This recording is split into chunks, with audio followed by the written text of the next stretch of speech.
The call that changed everything. It was just another regular Tuesday, the kind where the hours crawl slower than a snail uphill.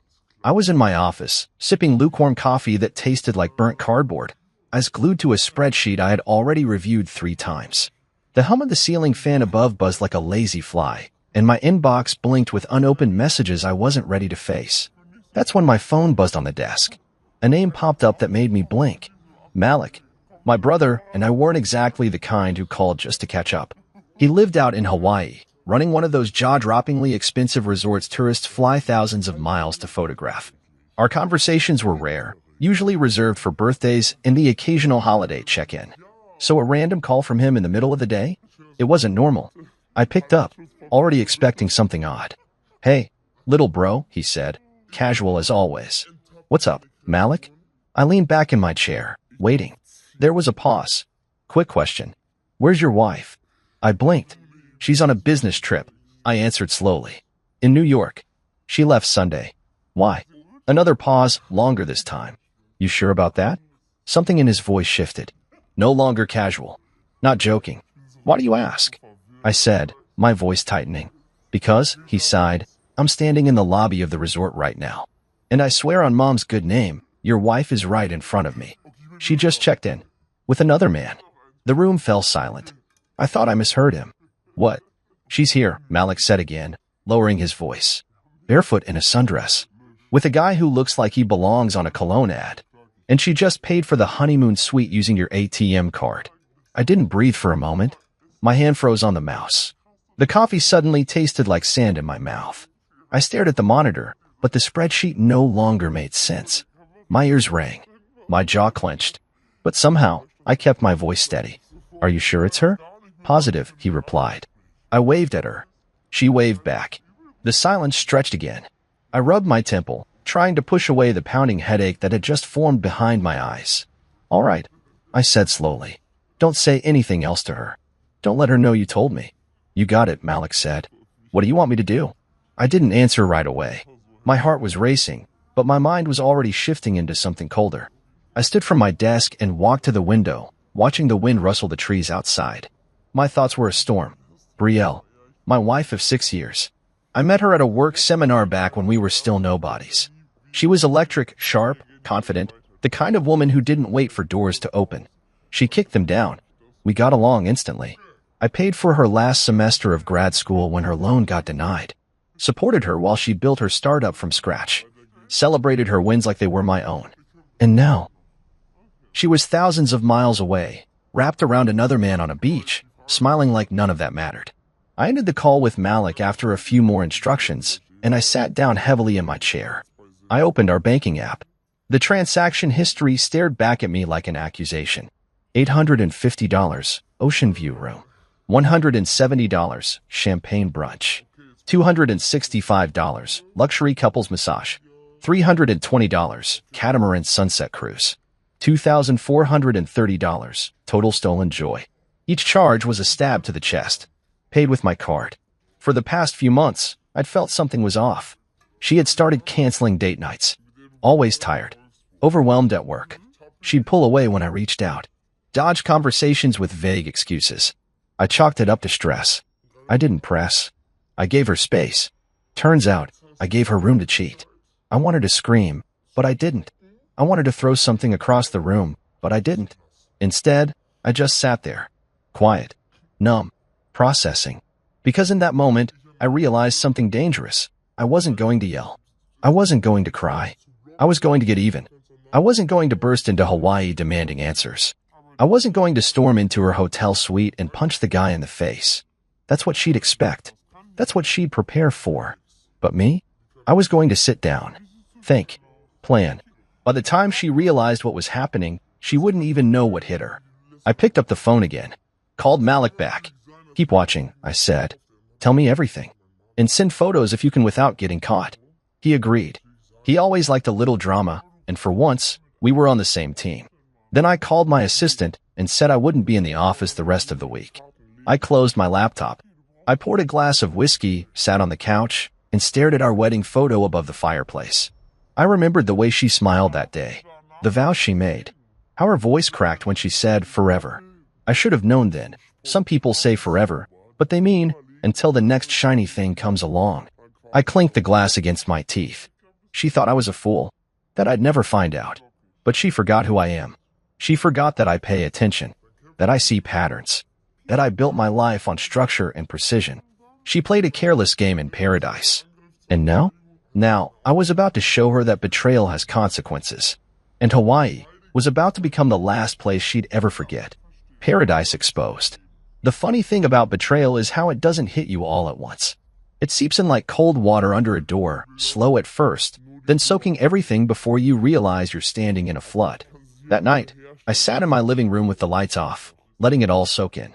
The only sound was the clink of ice against glass and the slow creak of the ceiling fan above. I stared at the bank statements again, scrolling through the damage like it was a crime scene report. A couple spa package. Sunset cruise. Room service that could feed a football team. My name on every receipt. My money funding their fantasy. She had taken what we built and used it as a getaway fund for a fling. But I wasn't going to act rash. Not yet. Instead, I called Malik again. Describe him to me, I said, pouring another drink. He chuckled, not because it was funny, but because it was absurd. Tall, model-looking. You know the type. Skinny jeans and loafers on a beach, like he's allergic to sand. She kissed him on the cheek earlier. Held his hand. They looked too comfortable to be coworkers. I closed my eyes. He wasn't wrong. I already knew in my gut it wasn't business. Her emails had become vague lately. No more, be back Wednesday, or client meeting at 3. Just one-word replies or ghost-like silence. I told myself she was stressed, that she needed space. I gave her that, and she took it all the way to Hawaii. Thanks, man, I said. Keep an eye on her. Don't let her know you've said anything. Already on it, Malik replied. She booked the stay under your full name, by the way. No shame at all. Of course she did. After we hung up, I sat in silence for a while. I thought about everything. The way she used to wait up for me when I worked late. The way she used to laugh at my terrible jokes.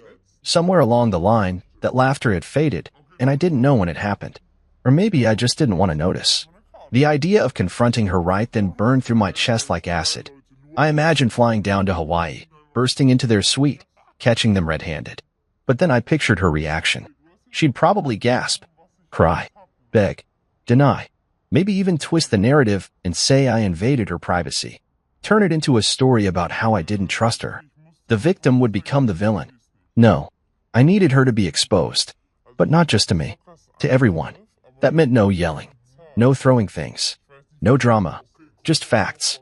I pulled up my shared folder from our bank. Every transaction lit up like a breadcrumb trail. I made a new spreadsheet because I needed this to be organized.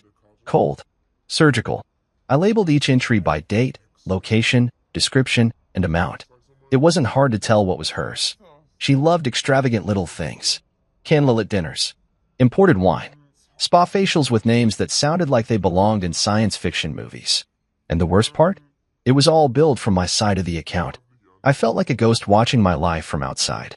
That night, I didn't sleep. I sat at the kitchen island, lit only by the fridge light, drafting a plan. I wasn't going to let her leave Hawaii with a tan and a smile. She'd arrive with betrayal and return with a legal storm. The next morning, I texted Malik, "Can you stall her tomorrow morning? Tell her she's been upgraded or some VIP beach experience. Just buy me time." He replied a few seconds later, "Easy. Consider it done. You cooking something up?" "Yeah," I texted. "I'm done being quiet." Then I called someone I hadn't spoken to in years. Joan. She and I went to college together, and she was the kind of person who could hack into a vending machine and get it to give free snacks for a week. Now, she was a cybersecurity consultant for a law firm and freelanced on the side. When I explained what I needed, she didn't even flinch. "I'll send you a tracker that links to a live purchase log," she said. "Give me access to the joint account, and I'll feed everything into a private sheet. Can you match it to GPS locations?" I asked. She laughed. "You want time, place, and context? You got it. I'll have it by tonight." "Thanks, Joan. I'll make it worth your time." "You already have," she said. "I love a good revenge story." I hung up, and for the first time in hours, I smiled. Because now it wasn't just about the heartbreak. It was about reclaiming control. I texted Malik again, "Send me a picture." Just one. An hour later, a photo came through. The two of them standing near the beach bar. She was holding a coconut drink with a pink umbrella. Her hair was down, those expensive sunglasses perched on her head, and her hand resting gently on his chest. I zoomed in. No guilt, no shame, just smiles. That's when something inside me snapped into place. The man I had been, trusting, loyal, maybe a little too forgiving. He was gone. The man who stood in his place? He was calculating, focused. I saved the photo and added it to a folder on my laptop labeled Paradise Files. Next, I started gathering copies of all her recent emails and texts. She'd sent the travel confirmation from her work address to his personal one and carelessly CC'd herself. I pulled every digital receipt, every itinerary, every piece of proof. Then I called a lawyer. Not just any lawyer. I needed someone licensed in Hawaii. Malik gave me a name, Tony. Civil attorney, sharp as glass, known for taking down big players with nothing but a folder and a raised eyebrow. I emailed her my evidence. 30 minutes later, we were on a Zoom call. I don't just want a divorce, I told her. I want a financial claim. Fraudulent use of funds. And I want her served while she's still in Hawaii. Tony raised an eyebrow. You're not messing around. Not anymore, I said. She nodded. Send everything. I'll draft a claim. When do you land? I hesitated. I haven't booked the flight yet. Well, she smiled. You'd better hurry. Paradise doesn't stay quiet forever. And with that, I closed the laptop, leaned back, and looked at the photo one more time. Brielle thought she was living her best life. But she had no idea I was about to turn her paradise into a courtroom. I wasn't just exposing her. I was preparing to bury the fantasy, publicly, legally, and with precision. And I would be watching every moment of it unfold. My brother, my ally. Growing up, Malik and I were never exactly best friends. We were just two boys under one roof, with different minds and different paths. He liked beaches and breezes. I liked books and balance sheets. While I stayed on the mainland, building a quiet life, he went off to Hawaii and turned a crumbling beachfront property into a luxury resort that made headlines. We didn't fight, but we didn't bond either. At least not until now. Betrayal has a strange way of rearranging loyalties. It was 2 days after Malik's call. I was sitting in my car, parked at the edge of a cliffside overlook just outside the city. The kind of place where you go to think, or maybe to scream when no one's around. I had the ocean in the distance, cold, gray, unforgiving, and my phone glowing in my palm. All right, Malik said on the other end. Here's what I got. He had gone full investigator on my behalf. The kind of effort you only make when blood actually means something. Reservation details are all under your name, he began. She booked the honeymoon suite for 6 nights. Confirmed through your shared bank card. All-inclusive. Champagne welcome. Turn-down service. Ocean view. I closed my eyes. Send me the documents. Already in your inbox, he said. And I've pulled security footage too. Discreet angles. Nothing invasive, but enough to show they're not just coworkers. You sure? I asked, jaw tight. Trust me, he said flatly. She's not talking business. They're kissing by the pool bar. Arms around each other. I even saw them dancing last night at the luau. A knot twisted in my stomach. She ever say anything to you? I asked, wondering if she tried to lie to his face. Nope. Just smiled like everything was fine. Didn't even flinch when I greeted her. She said she was just taking a break from work stress. I didn't let on. Good. And him? I asked. What's his story? Malik exhaled through the speaker. Name's Levi. I asked a few staff members to poke around. Turns out he's some kind of marketing manager at a firm in California. Mid-30s. Works out a lot. Acts like he's God's gift to women. Perfect, I muttered. The cliché of clichés. You want me to do more digging? No, I said. I've got someone else helping on that front. Because I did. Joan. She'd already sent me a Google sheet, color-coded, organized, time-stamped, with every purchase Brielle made using our joint account since she landed. Even GPS coordinates were included, pinged from the stores and restaurants she visited. It read like a travel brochure from hell, and every entry had my name on it. My next move was to tighten the circle. I needed more than emotional damage. I needed legal ground. So I called Joan again. Hey, she said, picking up on the second ring. Your sheet's updated. You should take a look at row 35. I opened it. Item, boutique jewelry set. Amount, $860. Note, gift wrapped, signed to my future, handwriting confirmed to match Brielle. My hands tightened around the phone. She used my card to buy him a gift? Joan didn't answer. She didn't have to. Keep tracking, I said. I want every dollar mapped out. I want a full timeline. I want to know what they touched, where they stayed, what they wore. You're getting dangerous, she said, half amused, half impressed. No, I replied. I'm getting smart. After hanging up, I contacted Tony, the civil attorney Malik had recommended. She was sharp, fast, and completely unbothered by the scale of the drama. I've reviewed the files you sent, she said during our second call. I can easily build a claim here. Fraudulent use of joint funds, emotional distress, misrepresentation. If you want to press charges or serve her papers while she's still on the island, I can help you file the paperwork within 48 hours. Make it happen. Just be aware, she said carefully, this could go public. I don't care. That night, Malik emailed me the video clips. The first one started with soft music playing in the background, one of the resort's live bands. The camera angle showed Brielle and Levi swaying together under string lights, his hands on her waist. She leaned in, whispered something in his ear. He laughed, and then she kissed him, right there, on the dance floor. The same floor where I once danced with her during a retreat Malik hosted 3 years ago. Back when she still reached for my hand in public. Back when she still looked at me like I mattered. I closed the video, not out of pain, but out of certainty. I was done being blindsided. This was no longer about heartbreak. It was business. She turned our marriage into a transaction. So I would treat the fallout like a contract gone wrong. Anything else you need? Malik asked when I called to check in again. I need access to her suite, I said. Not to break in. Just gather intel. He hesitated. That's a gray area. She left the door open when she used my name and my card. I have a right to know what's happening under my account. I might have a guy, he said slowly.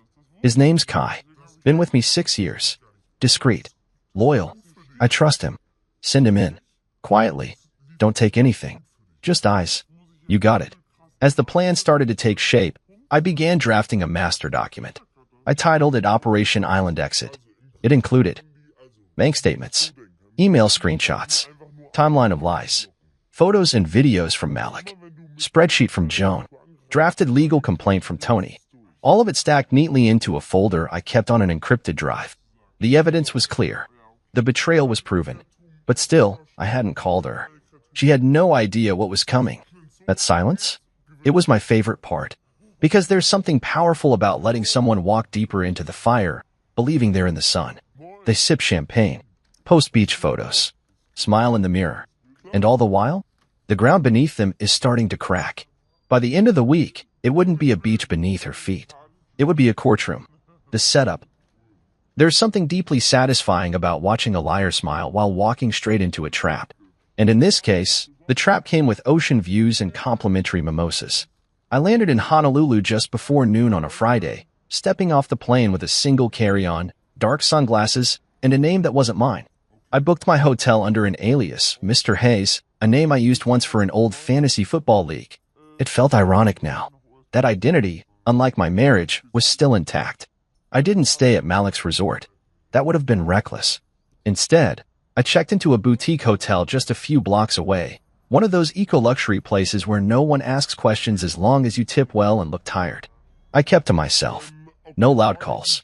No public scenes. Just observation, coordination, and silence. Malik met me later that evening at a small cafe near the marina. He wore flip-flops and a linen shirt, blending in with the tourists. Me? I still hadn't changed out of my travel clothes. I wasn't here to relax. She's still playing the perfect guest, Malik said, sipping his drink. She booked a couple's kayak tour for tomorrow morning. With him? I asked. He nodded. And they added a spa session for 2 in the afternoon. She's using the card like it prints money. She doesn't suspect a thing? Not a hint. She's floating. I leaned back in my chair, staring out at the docked boats. The setting sun bounced off the water like liquid fire. It should have been romantic. Instead, it felt like a countdown. All right, I said. Let's move forward. Introduce me to your attorney friend. The next morning, Malik set up a quiet meeting with Tony Rivera, a civil attorney whose office overlooked the edge of Diamond Head. She greeted me with a firm handshake and a confidence that made it clear she didn't lose often. I've reviewed the documentation, she said, gesturing to the thick folder I'd provided. You've got solid grounds, financial misconduct, fraudulent use of joint funds, and emotional distress. More importantly, We can file here, But if you wanted to hit harder, we wait until she's mid-trip. Let her think everything's perfect, then drop the hammer. I nodded. Make her feel untouchable. Then remind her she's not. Tony smiled. My kind of client. That afternoon, I returned to my hotel and reviewed the latest batch of updates from Joan. The spreadsheet had grown. More dinners, jewelry, a private snorkel tour. One transaction labeled Lover's Cove Picnic Basket Premium. That one stung. Not because of the money, but because we'd done that same picnic 2 years ago. It had been her idea then. Now, it was recycled romance for someone else. I closed the laptop and called Malik. Time for the next phase, I said. Card switch, he asked. Yes. Can Kai handle it? Kai was Malik's right-hand man. Quiet, unshakable, the kind of guy you could trust to carry secrets to the grave. Malik once said Kai had fixed a blackout during a hurricane with duct tape and a screwdriver. I'll brief him tonight, Malik replied. We'll do it tomorrow morning when she comes down for breakfast. Tell him to be fast. Clean. No errors. The plan was simple. Malik would stage a billing issue at the front desk that required Brielle's physical presence. Something like a hold error on the room. While she was down arguing, Kai would enter the suite, swap her real ATM card with an identical dummy, and leave everything else untouched. When she tried to use it later that day, nothing would work. Her picture-perfect vacation would collapse by degrees, each swipe a reminder that control was slipping. By the time the sun rose, everything was in motion. Malik called me around 10 a.m. She's at the desk now, he whispered, giving my staff the fake smile. Is Kai in? Already in and out. Like a ghost. I grinned. Perfect. Later that afternoon, Joan messaged me. No activity on the real card since 10:13 a.m. Looks like the decoy's in full effect. That was the moment I finally felt the shift. The balance tipping. I imagined her standing at the register of some boutique shop, sunglasses in one hand, disappointment curling her lips as the cashier shook their head. Card declined. Swipe again. Declined. Confusion. Embarrassment. Panic. Malik confirmed it. They went to the jewelry store in Waikiki, he said. She tried to buy a gold chain. Got declined. Tried again. Nothing. Levi looked confused. She looked pissed. And now, they're back at the resort. She's on the phone with someone. Probably the bank. Or maybe you. I chuckled. Let her call. I didn't answer, of course. I wasn't ready yet. She had to sit in it longer. But I wasn't done. I crafted a short message on a white piece of paper and sealed it in an envelope. Then I printed one of the clearest screenshots of her kissing Levi on the beach and added it inside. On the paper, I wrote just one line. Smile. You're not on vacation anymore. I handed it to Malik in the lobby that evening. Deliver this to her tomorrow morning. Hand it to her personally. Say it's from a private guest. Then walk away. He turned the envelope over in his hand. She's gonna lose it. That's the point. That night, I returned to my quiet hotel room. I stood by the window, watching the ocean crash against the rocks, and thought about the man I had been just 1 week ago. Blind, tired, trying to fix something that was already broken. Now, I wasn't trying to fix anything. I was just making sure the wreckage had my signature on it. The next morning, Malik called me with a chuckle in his voice. She opened it in the breakfast lounge, he said. Went pale like someone kicked the chair out from under her. Levi asked what it was. She told him it was nothing. Then she stormed off to her suite. I smiled, staring at the rising sun outside my window. Good. She's gonna blow soon, Malik added. She already did, I said calmly. She just doesn't know it yet. I ended the call, finished my coffee, and zipped up my suitcase. It was time to go home, not because I was finished, but because the real show was about to begin. And she still had no idea the cameras were rolling. The card switch. There's a specific kind of silence that follows a perfect setup. It's not empty, it's loaded. Like the air right before a storm breaks, or the hush that settles in a courtroom when the verdict is about to be read. That's the silence I sat in the morning after Malik delivered the envelope. A thick, waiting kind of silence. I didn't rush it. I let the clock do the work. At exactly 11:03 a.m., the first call came through. Brielle. I watched her name flash across my screen. I didn't move. Let it ring. Then another. Then another. I muted the phone and slid it face down across the counter. My hands were steady, my breathing calm. I'd imagined this part for days, the unraveling. But nothing compared to the real-time thrill of watching her world sink slowly beneath her feet. She called 6 more times over the next 2 hours. I didn't pick up. Meanwhile, Joan kept feeding me live updates from the card tracker. Or rather, the lack of them. Declined again. She messaged at 12:12 p.m., this time at a beachside cafe. She tried 3 times. The beautiful thing about revenge done right is that it's not loud. It doesn't slam doors or scream accusations. It whispers truth into places where lies used to live. That's what this card switch was. Not revenge in the classic sense, but revelation. One swipe at a time. Malik texted me mid-afternoon. She's asking everyone at the front desk why her card isn't working. She thinks it's a hotel error. Let her. I replied. I imagined her standing there in that overpriced sundress, trying to smile while confusion bloomed across her face. Levi probably standing nearby, arms crossed, wondering what she was hiding. I wondered if he knew the room they were staying in was booked under my name. If you noticed that every time she signed a receipt, it was with a last name she swore she wasn't proud of anymore. But the best was yet to come. I had prepared a second envelope, this one heavier, thicker, stuffed with truth. Inside, I had placed a printed bank statement with every line highlighted that matched their trip, a spreadsheet compiled by Joan, organized by date, location, and cost, the resort's room booking confirmation bearing my full name, a divorce petition drafted by Tony, and finally, a neatly labeled USB drive. That USB? It contained the video footage Malik had collected. Their slow dances, hand-holding, laughing under tiki lights, the kiss by the bar, all time-stamped, all in high resolution. This wasn't just evidence, it was a story, a timeline of betrayal wrapped in facts. And it was about to land directly in her hands. I made one last call to Malik that evening. You sure about this? He asked, though his voice already held the answer. She took a vacation on my dime, I said. She can handle a wake-up call. The next morning, Malik approached her in the hotel lobby, same as before. Mrs. Thorne, he said. I laughed when he told me later she didn't correct him. She was so used to pretending, she forgot to drop the act. This was left for you by a guest, he added, handing her the envelope. She took it without question.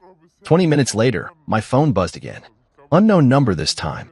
I didn't answer. Then Malik called. She opened it in the suite, he said. I couldn't see her, but one of the cleaning staff said she threw something against the wall. Then she started shouting. Levi. He left the room 10 minutes later. Looked like someone had slapped him in the face. Did she chase after him? Nope. She slammed the door. He walked down to the pool bar alone. Asked for tequila at 10 a.m. That was almost poetic. I could picture him standing there in his beach shirt, staring out at the waves, suddenly realizing he was just a prop in someone else's mess. That everything she promised him, freedom, love, adventure, was built on stolen money and borrowed names. Later that evening, I got a call from Tony.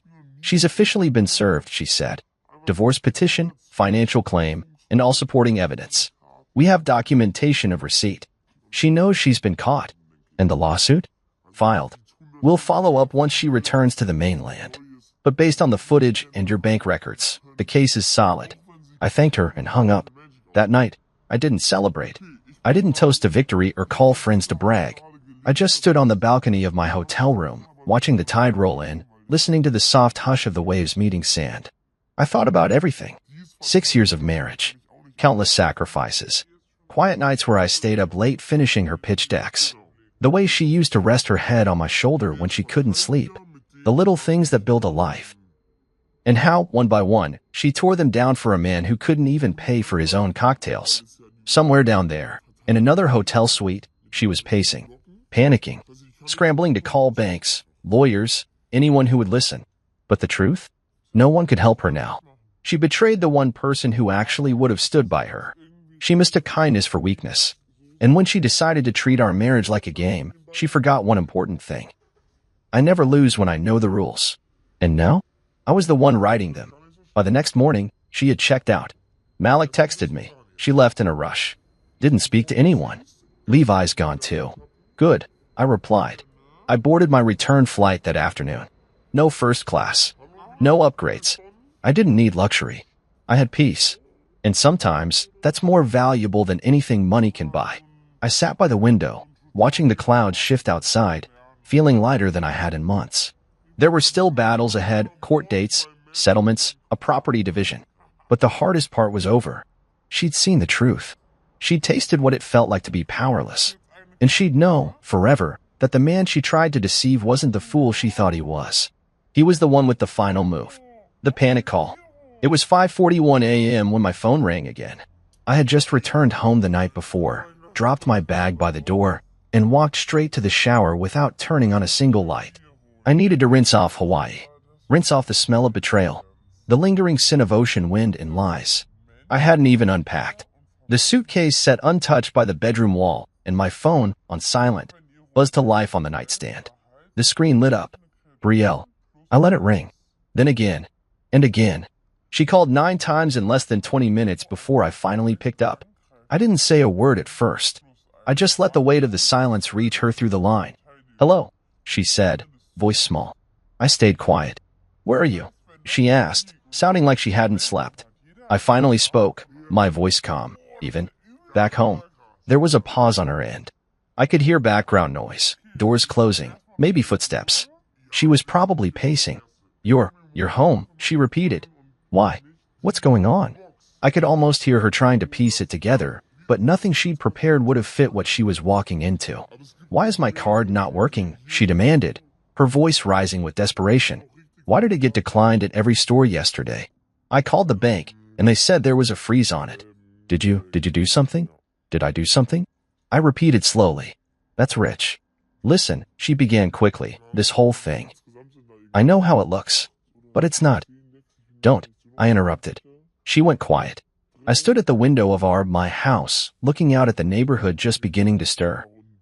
Sprinklers ticked on across lawns. Early joggers passed by with earbuds in, completely unaware that on this call, a marriage was being dissected piece by piece. "You told me you were in New York," I said plainly. "You packed a suitcase and kissed me goodbye and said you were meeting a client uptown." "I was," she lied. "You weren't," I said. "You were in Hawaii, at my brother's resort, with another man." I heard her inhale sharply. "And you used my card," I continued, my voice still low, still cold. "Every cocktail, every massage, every dinner, every room service bill, you swiped with my name. You made reservations in my name. You laid in bed with another man, in a suite I paid for." "Wait," she said, stumbling over her words. It's not like that. Don't lie again, Brielle. I wasn't trying to hurt you," she snapped, desperation cracking her voice now. "It was a mistake. It just happened. You planned the trip. There was silence. You bought the tickets. You forwarded the itinerary to him. You used my funds to do it. That's not a mistake, Brielle. That's a choice." I let that hang in the air. She didn't respond. "You don't understand," she finally whispered. "I've been feeling lost, alone. You've been distant. You've been working so much." "No," I cut in. "Don't do that. Don't blame my job. Don't act like loneliness is a permission slip for betrayal. You could have talked to me. You could have told me something wasn't right. Instead, you packed a bag, smiled in my face, and flew to paradise to play house with someone else." There was no defense. She knew it. Her voice broke. "Please. I'm sorry. I didn't mean for it to go this far. It just got complicated. I was confused. You weren't confused when you booked a luxury suite. You weren't confused when you bought him a necklace with my card." She gasped. How do you know that?" "I know everything," I said. "Every charge, every location, every video, every lie." She was completely silent now. "You really thought you'd get away with it?" I asked. "You thought I'd sit here while you dipped into our account and took a vacation with someone else?" She stammered. "I needed something different. I didn't plan on hurting you, I swear. I still love you." I almost laughed. "No, Brielle," I said. "You love what I gave you. The stability, the money, the image. You loved the version of me that didn't know what you were doing." She cried then, quietly. I didn't interrupt. I didn't comfort. "I don't know what to do," she said between sobs. I made a mistake. You'll get a package by 9 a.m., I said calmly. "What?" "In your suite. Courtesy of the hotel manager. Open it. Read everything inside. Then pack your things and check out. You'll be flying home alone." She sniffled. "What's in it?" "Reality," I said. "Something you've been avoiding." "I can fix this," she pleaded. "Please. I know I hurt you, but I'll do anything. Just tell me how to make this right." "You can't," I said. "This isn't about hurt anymore. It's about who you chose to be when you thought I wasn't watching." "But I didn't mean to fall for him," she whispered. And there it was. The truth. I didn't even flinch. "Brielle," I said slowly. You chose him. You booked the flight. You packed the bags. You shared the bed. You used my card to fund the fantasy. That's not something that just happens. That's effort. That's intention. Silence. And then the smallest voice I had ever heard from her. I'm scared. You should be. The line was quiet for a long time. I could hear her breathing. Maybe she thought I'd soften. Maybe she thought I'd say, come home, or we'll figure this out. But I'd figured it out already, and she no longer had a place in it. I have to go, I said. Wait. But I hung up. I stood in the quiet of the house for a long while after that. The walls felt a little wider. The air, a little clearer. Like the house had been holding its breath too, and now it was free to exhale. I went downstairs, brewed a fresh cup of coffee, and took it out onto the porch. The sky was turning gold. Birds chirped in the trees. For the first time in a long time, I felt still. No more guessing. No more wondering. Just truth. I didn't need to yell or scream to win. All I had to do was stop pretending she was someone she never intended to be. And soon, when she opened that package, she'd realize just how much pretending had cost her. The envelope of consequences. The sun rose in Honolulu like it always did, calm, golden, promising. But for Brielle, this morning was going to be different. I imagined her waking up in the luxury suite, the ocean breeze slipping through the curtains, the faint sound of waves in the distance. For a moment, maybe she even forgot everything. Maybe she reached for Levi. Maybe she still hoped this was just a bad dream. But dreams don't come with documents. At exactly 9 a.m., Malik followed through on our agreement. He walked up to the suite, knocked twice, and handed her a second envelope, this one thicker than the last. He didn't say a word, just smiled politely, turned around, and walked away. Inside that envelope was the end of everything she thought she had control over. The divorce petition was printed on crisp, white paper with bold lettering and Tony's law firm's insignia at the top. It detailed every violation of trust, every financial abuse, every legal reason I had for terminating the marriage. No fluff, just facts. Alongside that, I had included a formal restraining order against her access to all joint accounts, investments, and property titles. Tony's team had frozen everything. The house, the cars, the business assets. Brielle now had no access to anything we had built together. Also included was a breakdown, a full spreadsheet, color-coded, labeled, with every single dollar she had spent using my name. There were receipts from the resort, restaurants, designer stores, and even gas stations. Each row was a nail in the coffin. Joan had done an exceptional job organizing it all, and it looked less like a document and more like a prosecution case file. But what truly mattered, the thing that would take her breath away, was the final item in the envelope.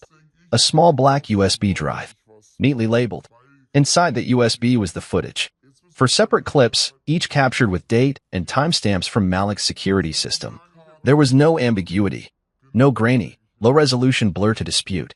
The kiss under the tiki lights, the hand on her thigh at the poolside lounge, the giggling as she leaned on Levi during the luau, the way she leaned into his neck as they walked back to the suite at night. It was all there. And he, Levi, was just as exposed. That's the part she hadn't thought through. He worked for a firm in San Diego. Brielle once told me it was conservative, uptight, known for firing employees over office romances and inappropriate social behavior. She never thought I'd find out. Never thought Malik would track the footage. Never imagined I'd take it this far. But I had. Because love wasn't the point anymore. Dignity was. I got a call from Malik about 30 minutes after he delivered the envelope. You're not going to believe what just happened, he said, half laughing. Try me, I replied. She came down to the lobby in a fury, holding the envelope like it had bitten her. Demanded to speak to management. Then she demanded to speak to me. And I asked. I met her outside the main doors, he said. She started yelling, asking if I was working with you. She said it was invasion of privacy. I let her talk. Smart. Then Levi came out. He looked shaken. I think he saw the video. I leaned back in my chair. He knows. Oh, yeah. His face said it all. He wasn't furious. He was terrified. Probably realized the kind of fallout he's about to walk into. Good. They argued right there, in front of everyone, Malik said. She said something about fixing it. He said something about lawyers. Then he just walked off. Didn't even wait for her. That part didn't surprise. She had traded 6 years of real for 6 days of illusion. And now she was left holding an envelope full of truths and a name no one wanted to be associated with. Later that day, I received an email from Tony's assistant. Everything had been filed. The claims were active. The documents had been notarized and verified. I now had legal separation pending trial and a strong financial misconduct case. And the startup I helped Brielle launch? I had already removed her from the accounts. Back when we set up the LLC, she didn't pay attention to the fine print.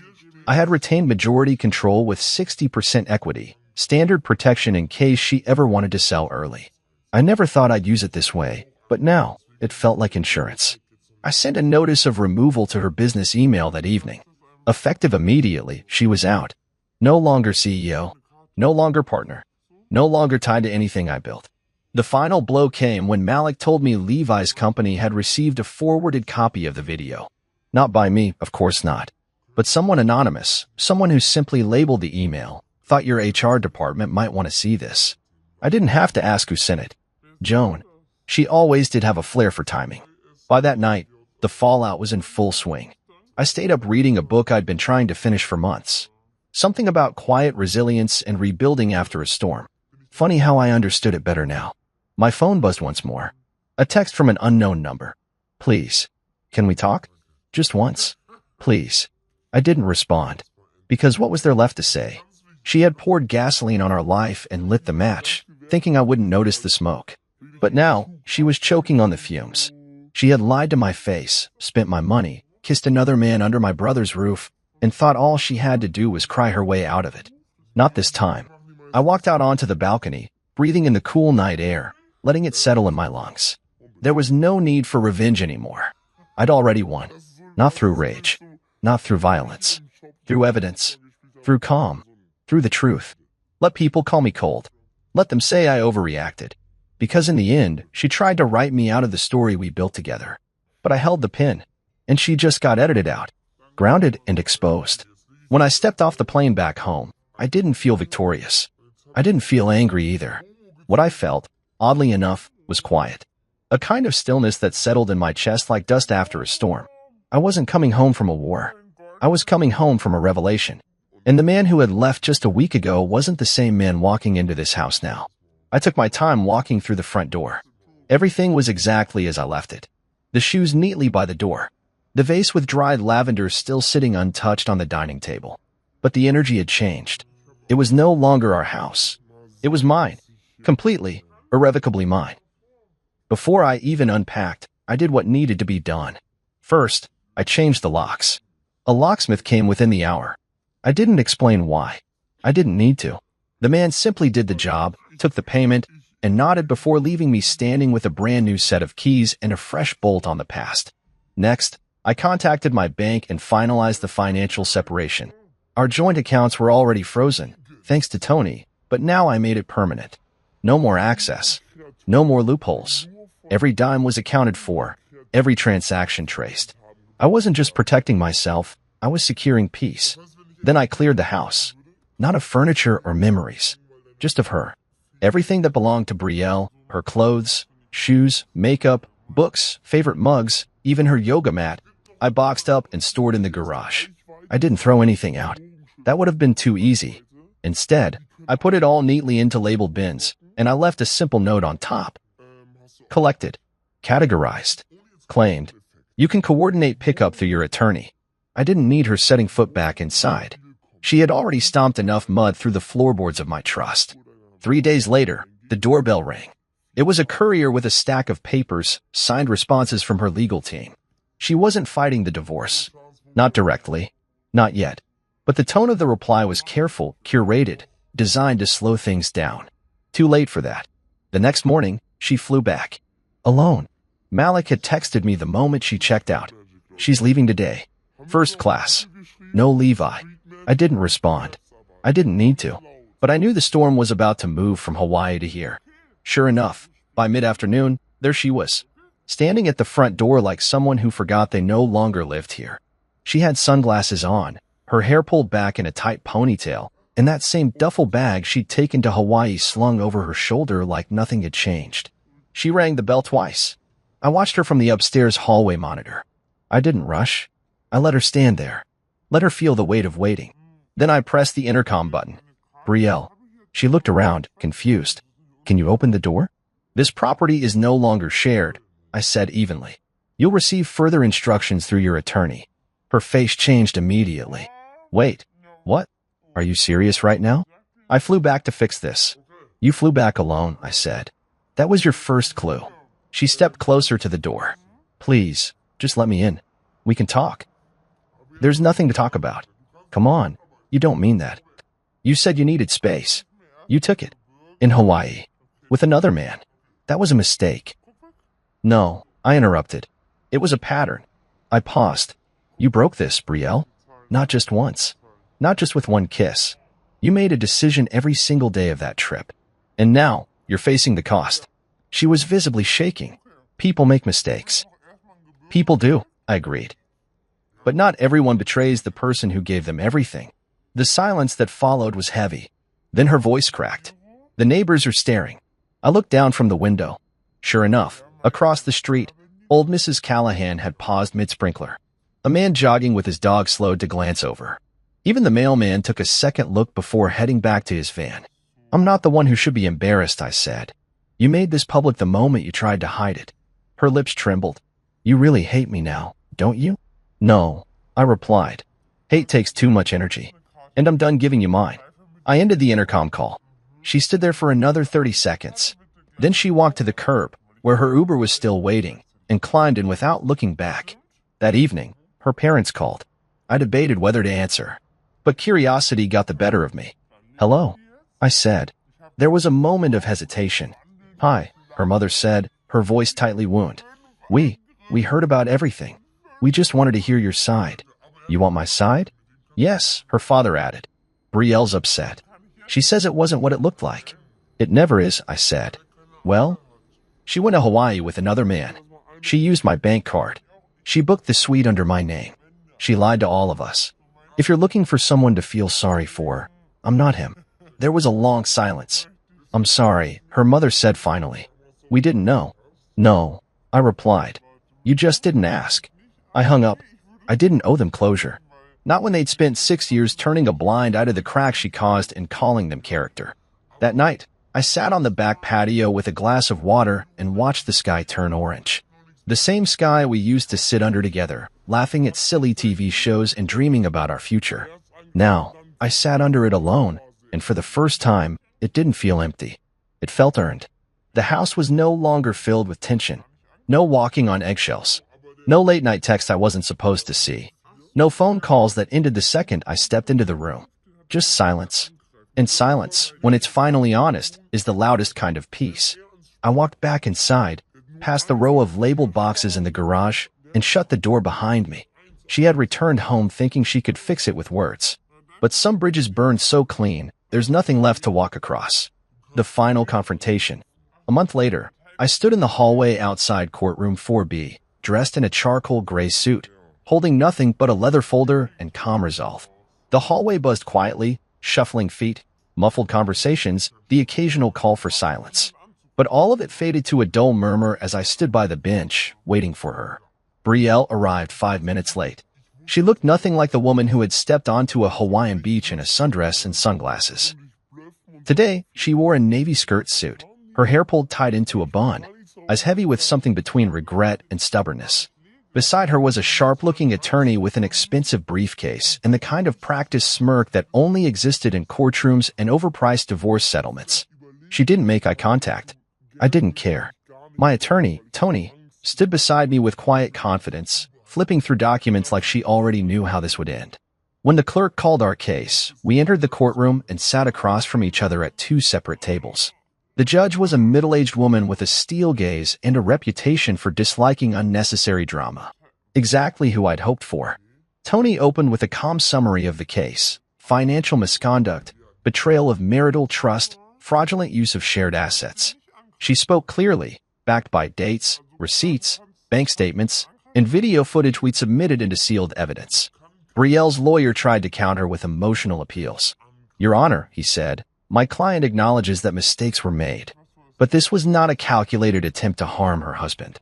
This was the result of emotional distance in the marriage. My client felt isolated, neglected, and alone. She acted irrationally, yes, but not maliciously. Brielle lowered her eyes, like the weight of those words was hard to carry. The judge didn't blink. Tony rose smoothly. Your Honor, feeling neglected doesn't justify using your spouse's identity and financial accounts to fund an adulterous vacation. My client has presented proof of premeditation, booking details, duplicate reservations, and video footage showing sustained romantic engagement with another man. This was not spontaneous. This was a pattern. The judge nodded, flipping through the documents. Then she turned to Brielle. Mrs. Thorne, do you deny traveling to Hawaii with another man using your husband's financial information?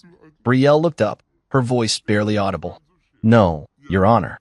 Do you deny that the room, the meals, and the gifts were charged to your husband's account without his consent?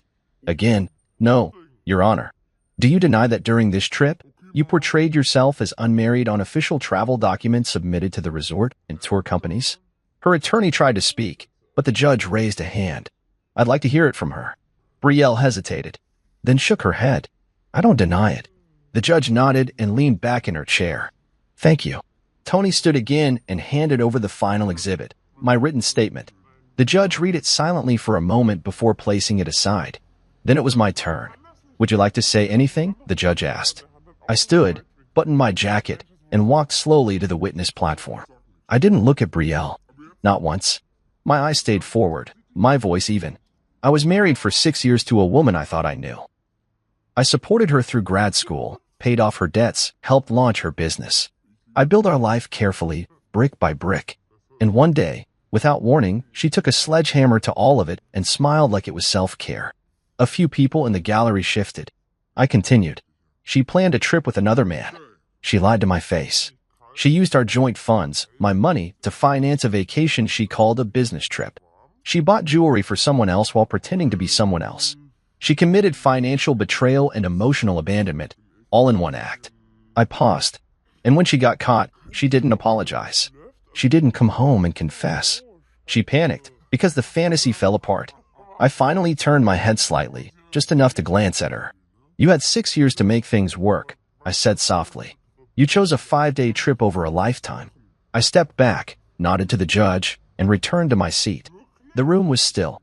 The judge adjusted her glasses, glanced at the stack of evidence once more, and gave her ruling.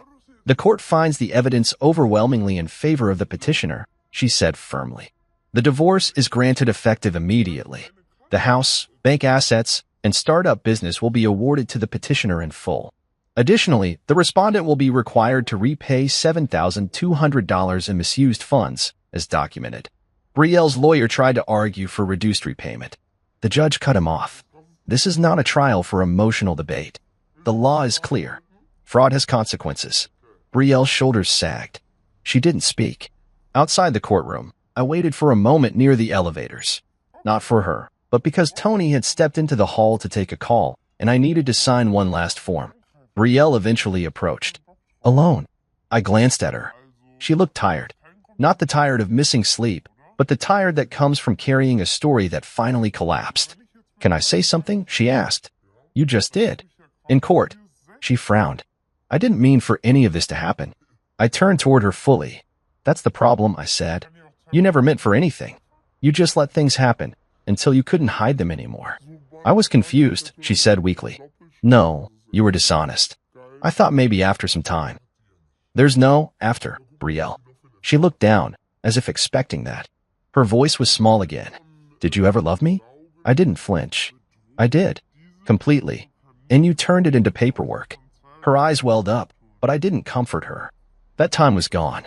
She opened her mouth to say something else, but I stepped past her as the elevator dinged. Tony returned, handed me the signed file, and we left.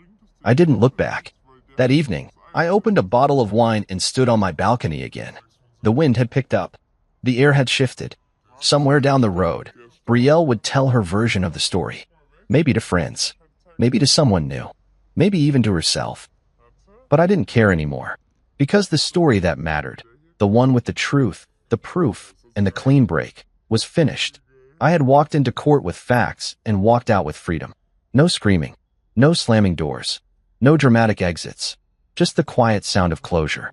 And the knowledge that I had rebuilt what she tried to tear down, with dignity intact. My life, rewritten. It's funny how peace doesn't come with fanfare. It doesn't knock on your door with balloons or announce itself like a grand entrance. It comes quietly, softly, like a breeze drifting through an open window, reminding you that the storm is gone. That's how I felt waking up in my new apartment for the first time. The sun filtered through the blinds, casting golden stripes across the hardwood floor. My dog, yes, I finally got one, was curled up at the foot of the bed, snoring softly. He was a rescue, a stubborn little mutt named Milo who liked to hog the blankets and bark at his reflection in the mirror. Somehow, his presence made the space feel lived in, real. Like I wasn't just existing, I was healing. The apartment wasn't big. One bedroom, one office, open kitchen, but everything in it was mine. Every item I brought in had meaning. The framed photos on the shelf were of friends, travels, and family. No wedding pictures. No half-hearted smiles. Just me, in all the honest moments that never required performance. A few weeks after the court hearing, I officially moved out of the house Brielle and I once shared. I didn't fight to keep it, even though the judge had awarded it to me. I didn't want to live in a museum of broken memories. I sold it. Got a good offer, too. Young couple, newly married, excited to start their life together. I let them have it. Let them fill the space with hope instead of history. Brielle didn't contest the sale. She barely said anything after the ruling. And I got back to living. I started biking again on Sundays, the way I used to before I met her. Just me and the wind, riding along the river trails with no destination, no schedule. I found new coffee shops, met neighbors, took cooking classes on Thursday nights because, for the first time in years, I didn't have to worry about someone else's preferences. I didn't check her social media, didn't scroll through tagged photos, trying to see who she was with or what excuse she was giving the world. That chapter was closed. Reading it again wouldn't change the ending. Malik and I talk more now. The whole ordeal had brought us closer than years of birthdays and holidays ever did. We laughed about things now, small details that had once stung. You should have seen her face when the envelope landed, he'd said once over a call. Like someone handed her a live grenade. He came to visit a few weeks later. We grabbed dinner, sat on the rooftop of a local restaurant, and just talked. No tension, no rushed updates. Just two brothers who had been through something ugly and came out stronger for it. "You're different," he said, sipping his beer. "Better or worse?" "Better," he replied. "You look lighter. Like you're finally breathing." I nodded. "Feels that way too." Then there was Tony. What started as a purely professional connection had slowly grown into something I didn't expect. We stayed in touch after the case ended, initially about paperwork, then about life. One evening, we met for drinks at a quiet bar downtown. She looked different out of court, more relaxed, warmer. Her sharpness was still there, but it was softened by genuine curiosity. She asked how I was doing, not in the way people do to be polite, but like she really wanted to know. "I'm learning to be selfish again," I told her. She smiled. "Good. You earned that." By the end of the night, I realized I hadn't thought about Brielle once. Not her lies. Not the videos. Not the voice that once convinced me she'd never hurt me. Just me and the woman sitting across from me, sipping wine and laughing without pretense. It didn't turn into something overnight. I didn't dive into a rebound or force myself into romance. I let it unfold the way healing should: slow, steady, respectful. Maybe it becomes something more. Maybe it doesn't. But for once, I was okay with the uncertainty. One Saturday morning, I visited the place I used to sit with Brielle on our good days, an overlook that faced the city skyline, tucked behind a quiet park. I sat alone on the bench, watching the wind carry leaves across the path. I thought about everything she took from me, and everything I took back. She took my trust. I reclaimed it through boundaries. She took my finances. I rebuilt with intention. She took my dignity. I answered her betrayal with grace, strategy, and silence. People often say that revenge is best served cold, but I disagree. The best revenge is living a life so complete, so unapologetically peaceful, that the person who tried to destroy you ends up haunted by how little they mattered in the long run. Brielle had called me once, weeks after the court decision. I didn't answer. She left a voicemail on Never Lee. "You were part of my good karma streak," she said, laughing. "Helping you gave me purpose again." "You saved me," I told her. "No," she replied. "You saved yourself. I just handed you the flashlight." I thought about that for a long time after we hung up. Because she was right. I could have chosen anger. I could have destroyed everything in my path just to feel powerful again. But instead, I chose clarity. I built spreadsheets, not shouting matches. I chose courtrooms, not chaos. I chose dignity when I had every right to explode. And because of that, I didn't just survive the betrayal, I redefined myself through it. Now, when people ask me what happened between us, I don't tell the whole story. I don't list the lies, the expenses, or the beach photos. I just say this. She left thinking she found better. I stayed and found peace. And that's enough, because I don't owe the world an explanation for how I healed. I only owe myself the truth of what I endured and the pride of how I overcame it. So here I am, 39, divorced, rebuilding, and happier than I ever was in that marriage. Some people chase beaches while burning bridges. Me? I've learned to build on solid ground. No more borrowed trust. No more forced smiles. No more fake forever. Just me, my dog, a skyline view, and the quiet certainty that I will never let someone write me out of my own story again. Not even for paradise.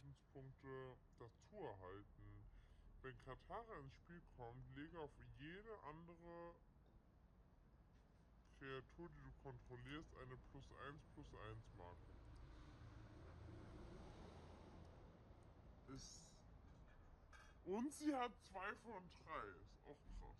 Ja. Okay. Aber die kannst du ja noch nicht legen. Also die kannst du legen, aber kannst du noch nicht benutzen. After a bad car accident, I asked my wife to pick me up from the ER. She replied, "Sorry, I'm at lunch with my male best friend. Can't just leave." I texted, "Okay." What the police officer told her when they approached her table at the restaurant changed everything about her dinner with her friend. You know that feeling when you're so close to home, you can practically taste your couch?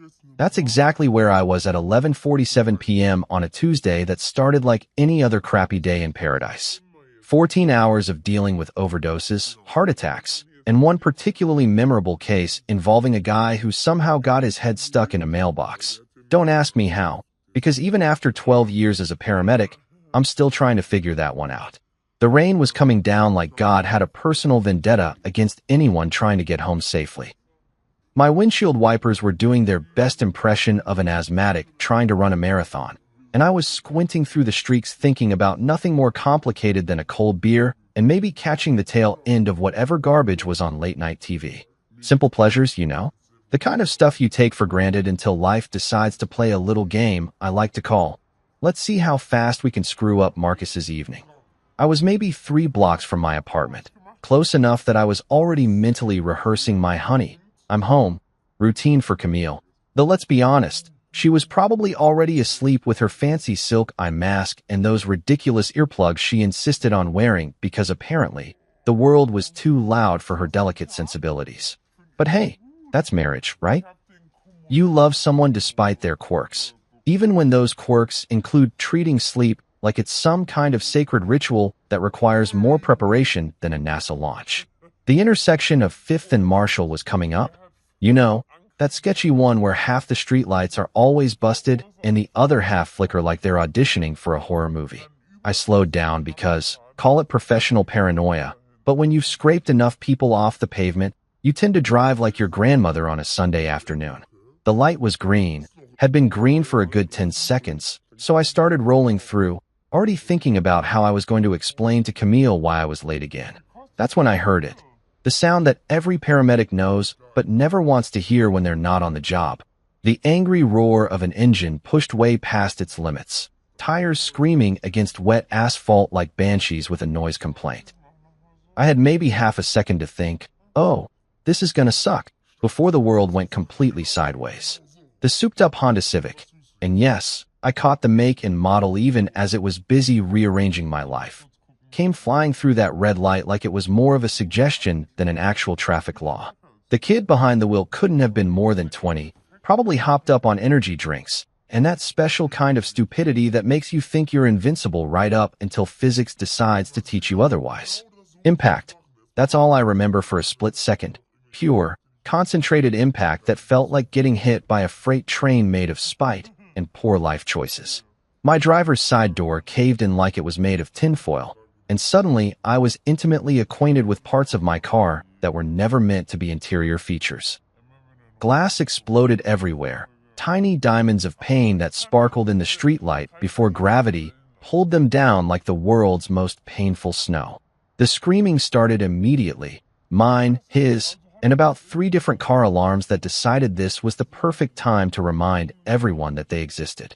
The rain kept falling because apparently, Mother Nature doesn't pause for personal catastrophes, and it mixed with something warm running down my face that I was pretty sure wasn't sweat. My left arm was making a shape that arms definitely aren't supposed to make, bent at an angle that would have been impressive if it weren't attached to me. The pain hit in waves, starting as a dull roar and building to a crescendo that made my teeth ache. My head felt like someone was using it as a bass drum, and when I tried to focus on anything specific, the world kept sliding in and out of focus like a broken camera lens. Then came the darkness. Not the peaceful kind you get when you're falling asleep after a good day, but the heavy, oppressive kind that feels like being buried alive. I could hear voices getting farther away, sirens in the distance getting closer, and the steady patter of rain on metal that sounded like applause for the universe's latest joke at my expense. When I came back to something resembling consciousness, I was staring up at faces I recognized. Jimmy Rodriguez and Sarah Chun from Station 19, 2 of the best paramedics in the city, and people I'd worked alongside more times than I could count. The irony wasn't lost on me that I was now on the receiving end of the same professional calm I'd used on countless patients over the years. "Easy there, Marcus," Jimmy was saying, his voice carrying that practiced reassurance we all learned to use when things were bad, but not hopeless. "We got you, man. Just stay with us." My vision kept swimming in and out of focus, but I could make out the familiar ritual. The careful extraction, the neck brace, the backboard that always felt like lying on a medieval torture device. Sarah was doing the thing with my arm that I'd done 1,000 times myself. The gentle probing that tells you everything you need to know about how badly you're screwed. Officer Ronan Pierce showed up just as they were loading me into the ambulance. Good old Ronan, who'd been dealing with the aftermath of car crashes almost as long as I'd been patching up the survivors. We'd grabbed beers together, complained about the job, shared the kind of dark humor that keeps you sane when you spend your days cleaning up other people's worst moments. He leaned in close, his face serious in that way cops get when they're about to ask the important questions. "Marcus, buddy, we need to notify someone. You got an emergency contact? Family we should call." Through the haze of pain and whatever lovely cocktails they'd already started pumping into my fore, I managed to croak out the name that should have been the easiest thing in the world to say, my wife. "Camille, please call her." Even through the fog of shock and medication, I remember thinking it was funny how those 3 words, "my wife Camille," suddenly felt heavier than they ever had before. Like I was handing over something precious and hoping it wouldn't get dropped. The ride to St. Jude's emergency room was a blur of flashing lights, radio chatter, and that special kind of professional efficiency that I'd been on the delivering end of more times than I could count. Now that I was the guy strapped to the gurney, getting the full customer experience, I had to admit we made this look way easier than it actually was. Every bump in the road felt like someone was playing xylophone on my ribs, and my left arm was sending up distress signals that would have made the Titanic jealous. Jimmy kept talking to me the whole way. Standard protocol to keep the patient conscious and responsive, though in my case, it was more like keeping me from sliding into the kind of self-pity that comes with realizing you're about to become a statistic in your own field. "Stay with us, Marcus. We're almost there. Sarah's got your vitals looking good, and that arm's gonna heal up just fine. You know the drill." Yeah, I knew the drill all right. I also knew that looking good in paramedic speak usually translated to not actively dying at this very moment, which, considering the circumstances, I was willing to accept as a win. St. Jude's ER on a Tuesday night was exactly what you'd expect. Controlled chaos with a side of fluorescent lighting that made everyone look like extras from a zombie movie. The triage nurse, a battle-hardened woman named Betty who'd been working these halls since before I was old enough to know what a stethoscope was, took one look at me and started the paperwork dance that turns human suffering into billable hours. They got me onto one of those hospital beds that somehow managed to be both too hard and too soft at the same time, and within minutes I was hooked up to more machines than a NASA control room. The pain meds hit my system like a warm wave of artificial happiness, taking the edge off everything and making the world feel like it was wrapped in cotton batting. Dr. Jennifer Walsh showed up looking like she'd been pulled from a medical textbook, competent, professional, and carrying that particular brand of exhaustion that comes with spending your nights putting people back together. She poked and prodded with the kind of thoroughness that would have been impressive if it weren't happening to me.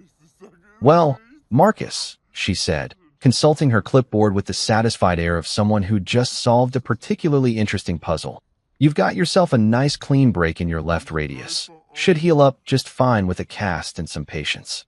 The concussion's mild, but we'll want to keep an eye on that. All things considered, you got pretty lucky tonight." Lucky, right. Nothing says lucky like getting T-boned by a kid who probably thought traffic laws were more like traffic suggestions. But I'd seen enough crashes to know she was right. I could have been scraped off the pavement with a spatula, so I guess lucky was relative. That's when the question I'd been dreading finally came up. Betty, the triage nurse, appeared at my bedside with that particular look that nurses get when they're about to deliver news that's going to make your day significantly worse. "Honey," she said, and already I knew this wasn't going to be good because Betty only called people honey when she was about to break bad news gently. "We've been trying to reach your wife like you asked. Called her 3 times now, but she's not picking up." I stared at the ceiling tiles, counting the little holes in the acoustic panels while my brain processed this information. 3 calls. 3 attempts to reach the person who was supposed to be my emergency contact, my ride or die, my better half. The person who should have dropped everything and come running the moment she heard I was hurt. But I already knew where she was, didn't I? Tuesday lunch with Damian Price, her best friend, who had more money than sense and enough fake deep philosophy to choke a horse. Every Tuesday, like clockwork, they'd meet up at some trendy cafe downtown to discuss art and literature and whatever other pretentious garbage trust fund babies talked about when they weren't busy inheriting their way through life. Damian was one of those guys who wore designer jeans to look casual and quoted Nietzsche at dinner parties like he'd personally discovered philosophy. The kind of guy who called himself an entrepreneur but never seemed to actually do any work, unless you counted posting inspirational quotes on Instagram as a legitimate business venture. Camille always insisted he was like a brother to her, which might have been more convincing if brothers typically looked at their sisters the way I'd caught him looking at my wife. But hey, what did I know? I was just the husband who worked 14-hour shifts saving lives while she discussed the deeper meaning of abstract art over $20 salads. The pain meds made my fingers feel like they belonged to someone else, but I managed to fish my phone out of my pocket with my good hand. The screen was cracked, probably happened during my intimate encounter with that Honda Civic, but it still worked well enough to send a text.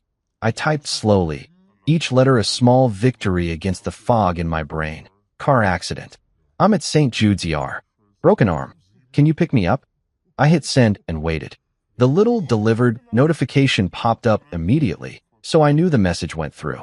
Then came the 3 dots that meant she was typing back, and for a moment I felt this pathetic surge of relief. Maybe she'd panic. Maybe she'd apologize profusely for not answering. Maybe she'd drop everything and rush over like a normal person would when their spouse ended up in the hospital. The response that came back was a masterclass in exactly how not to react when your husband nearly dies in a car crash.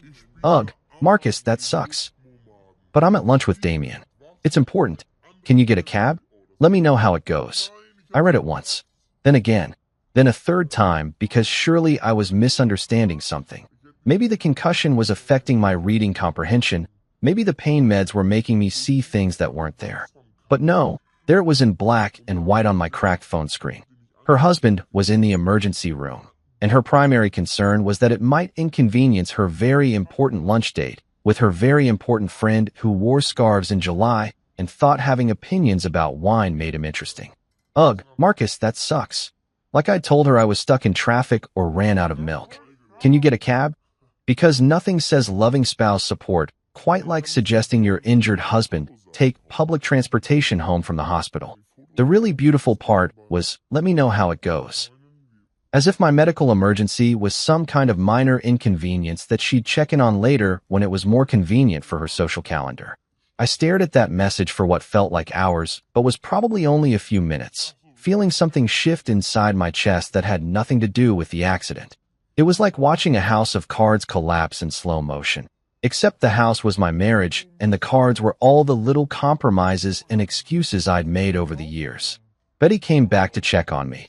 and I could tell from her expression that she'd been hoping for better news about my emergency contact situation. Any luck reaching your wife, honey? I held up my phone, showing her the text exchange. Betty read it, and I watched her professional nurse expression crack just slightly around the edges. Oh, she said, and that one word contained about 17 different kinds of disapproval. I managed what I hoped was a smile, though it probably looked more like a grimace. Yeah. Oh. With my good hand, I slowly typed out a response that would have won awards for understatement. Okay. Just okay. Because really, what else was there to say? My wife had just told me that her lunch plans were more important than her husband's trip to the emergency room. And somehow, lying there in that hospital bed with machines beeping around me and my arm throbbing despite the medication, that one word felt like the most honest thing I'd said in years. You know that moment when you're standing at the edge of a cliff and you realize you have two choices: step back to safety or jump into the unknown. That's exactly where I was, lying in that sterile hospital bed with nothing but the steady beep of machines and the distant sound of other people's emergencies echoing through the halls. The pain meds had kicked in full force by now, wrapping everything in a nice fuzzy blanket of artificial calm. But my mind was crystal clear in a way it hadn't been in years. That text from Camille, all 23 words of pure, concentrated selfishness, had done something to me that no amount of medication could touch. It wasn't just disappointment anymore, though God knows I'd had plenty of practice with that particular emotion over the past few years of our marriage. No, this was something else entirely. This was the sound of the last thread snapping, the final straw breaking the camel's back. The moment when you realize you've been playing a game where only one person knew the rules. I stared at my phone screen until the letters started to blur together, reading that message over and over like maybe if I looked at it enough times, the words would magically rearrange themselves into something that resembled basic human decency. But nope. There it was in all its glory, a perfect little snapshot of exactly how much my wife valued our relationship when it came into conflict with her social calendar. The really beautiful part was how she'd signed off with "let me know how it goes," like she was checking in on a dentist appointment or waiting to hear how a job interview went. Not, "I'm coming right now." Not, "Oh my God, are you okay?" Not even, "I'll be there as soon as I can." Just a casual request for updates when convenient, like I was live tweeting my medical emergency for her entertainment. Betty walked by again, giving me that look that nurses perfect over years of dealing with people at their lowest points. Part sympathy, part professional concern, and part barely concealed judgment about the quality of my life choices.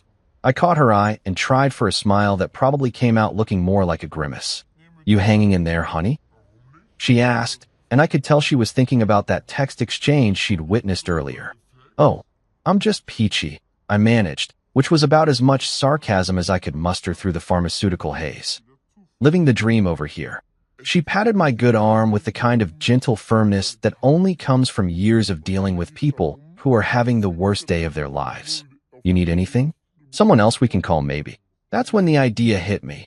Not like a lightning bolt of inspiration, but more like a slow, warm realization that I actually had options here. See, the thing about being married to someone for 6 years is that you learn their routines, their habits, their little rituals. And Camille's Tuesday lunch with Damien wasn't just any old lunch. It was a production, a carefully orchestrated performance of sophistication and culture that always happened at the same place, at the same time, with the same pretentious attention to detail. The Marlowe Cafe, downtown, where they served $15 avocado toast and called it artisanal, because apparently adding an adjective made it worth 3 times what normal toast should cost. Where Damien would hold forth about whatever book he'd skimmed that week, while Camille hung on his every word like he was dispensing wisdom from on high, instead of just regurgitating shit he'd read on Wikipedia. I knew exactly where she was, and more importantly, I knew she'd be there for at least another hour because Camille never cut these lunches short. They were too important to her self-image, too central to whatever fantasy she'd built about herself as some kind of intellectual socialite who discussed philosophy over wine at 2 in the afternoon on a Tuesday. The pain meds were making me feel loose and reckless in a way that probably should have been a warning sign, but instead felt like permission. Permission to stop being the understanding husband, the guy who made excuses for his wife's behavior, The pushover who accepted, "I'm busy with Damien," as a reasonable response to a medical emergency. I picked up my phone again, scrolling through my contacts until I found Ronan's number. Officer Ronan Pierce, good old reliable Ronan, who'd been dealing with the aftermath of people's bad decisions for almost as long as I'd been patching up the results. We'd grabbed beers together after particularly rough shifts, commiserated about the job, shared the kind of gallows humor that keeps you sane when your daily routine involves cleaning up other people's worst moments. More importantly, Ronan was exactly the kind of by-the-book cop who took emergency notifications seriously. The kind of guy who believed that when someone ended up in the hospital, their emergency contact should actually be contacted, even if it meant interrupting their very important lunch date. My finger hovered over his number for just a moment while the last rational part of my brain tried to talk me out of what I was about to do. This was petty, it whispered. This was vindictive. This was going to cause a scene and embarrass Camille in front of her precious friend and probably end up making things worse between us in the long run. But you know what? That rational voice could go straight to hell, because it had been making excuses for Camille's behavior for years. And where had that gotten me? Lying alone in a hospital bed while my wife prioritized her social life over my well-being. I hit the call button. Ronan picked up on the second ring, his voice carrying that particular blend of authority and concern that cops use when they're not sure if they're about to deal with an emergency or just another routine call. "Pierce here. Marcus? How you holding up, buddy?" "Hey, Ronan," I said, and even through the medication fog, I could hear something different in my own voice, something harder, more resolved. "I'm doing okay, all things considered. But I've got a situation with my emergency contact." "Yeah? What's going on?" I could picture him on the other end of the line, probably sitting in his patrol car or at his desk, already reaching for a pen because Ronan was the kind of cop who took notes about everything. Detail-oriented, thorough, the type of guy who crossed every T and dotted every I because he understood that sometimes the little things mattered more than anyone realized. "She didn't answer her phone," I said, which was technically true, just not the whole story. "But I know where she is, the Marlowe Cafe downtown. Table by the window, probably. Maybe you could notify her in person?" There was a pause on the other end of the line, and I could practically hear the wheels turning in Ronan's head. He knew me well enough to know that I wasn't the type to cause drama without a good reason, but he also knew me well enough to sense that there was more to this story than I was letting on. "You sure about this, Marcus?" he asked, and there was something in his tone that suggested he understood exactly what I was asking him to do. "You want us to send officers to notify her at a restaurant?" I closed my eyes, letting the weight of the moment settle around me like a blanket. This was it, the point of no return, the moment when I stopped being the guy who accepted whatever scraps of attention his wife felt like throwing his way and started being the guy who demanded better. "I'm sure," I said, and for the first time in longer than I could remember, I actually meant it. "All right then, I'll send a couple officers over. You just focus on getting better, okay? Rest easy, Marcus." I hung up the phone and leaned back against the pillows, closing my eyes and letting a smile spread across my face, the first genuine smile I'd felt in months. Somewhere across town, Camille's very important lunch was about to get a very interesting interruption, and for once in our relationship, she was going to have to deal with the consequences of her choices in front of an audience she actually cared about impressing. The machines kept beeping their steady rhythm, but somehow the sound felt different now, less like a countdown to disaster and more like a metronome keeping time for whatever came next. The Marlowe Cafe was exactly the kind of place that charged $17 for a salad and called it an experience. All exposed brick and Edison bulbs, with mismatched vintage furniture that probably cost more than my monthly car payment, and a menu written in that pretentious font that makes you squint to figure out what the hell you're actually ordering. It was the type of establishment that attracted people who wanted to be seen being cultured, where conversations about sustainability happened over imported water and the waitstaff all looked like they were auditioning for indie films between shifts. Camille and Damien had claimed their usual spot by the floor-to-ceiling windows that faced the street, prime real estate for people watching and, more importantly, for being watched. She was wearing that cream-colored blouse she'd spent way too much money on, the one that made her feel sophisticated and worldly, paired with the gold jewelry that caught the afternoon light just right. Damien was in his standard uniform of artfully distressed jeans and a button-down that probably cost more than most people's weekly grocery budget. His perfectly tousled hair looking like he'd just rolled out of bed if beds came with personal stylists. They looked like a spread from some lifestyle magazine. Two beautiful people having a beautiful conversation in a beautiful space, completely insulated from the harsh realities of the world outside their bubble of privilege and pretension. Camille was laughing at something Damien had said, that musical laugh she used when she wanted to seem charmed and delighted, while he gestured with his wine glass like he was conducting an orchestra of his own brilliance. The other diners were the usual crowd you'd expect at a place like this.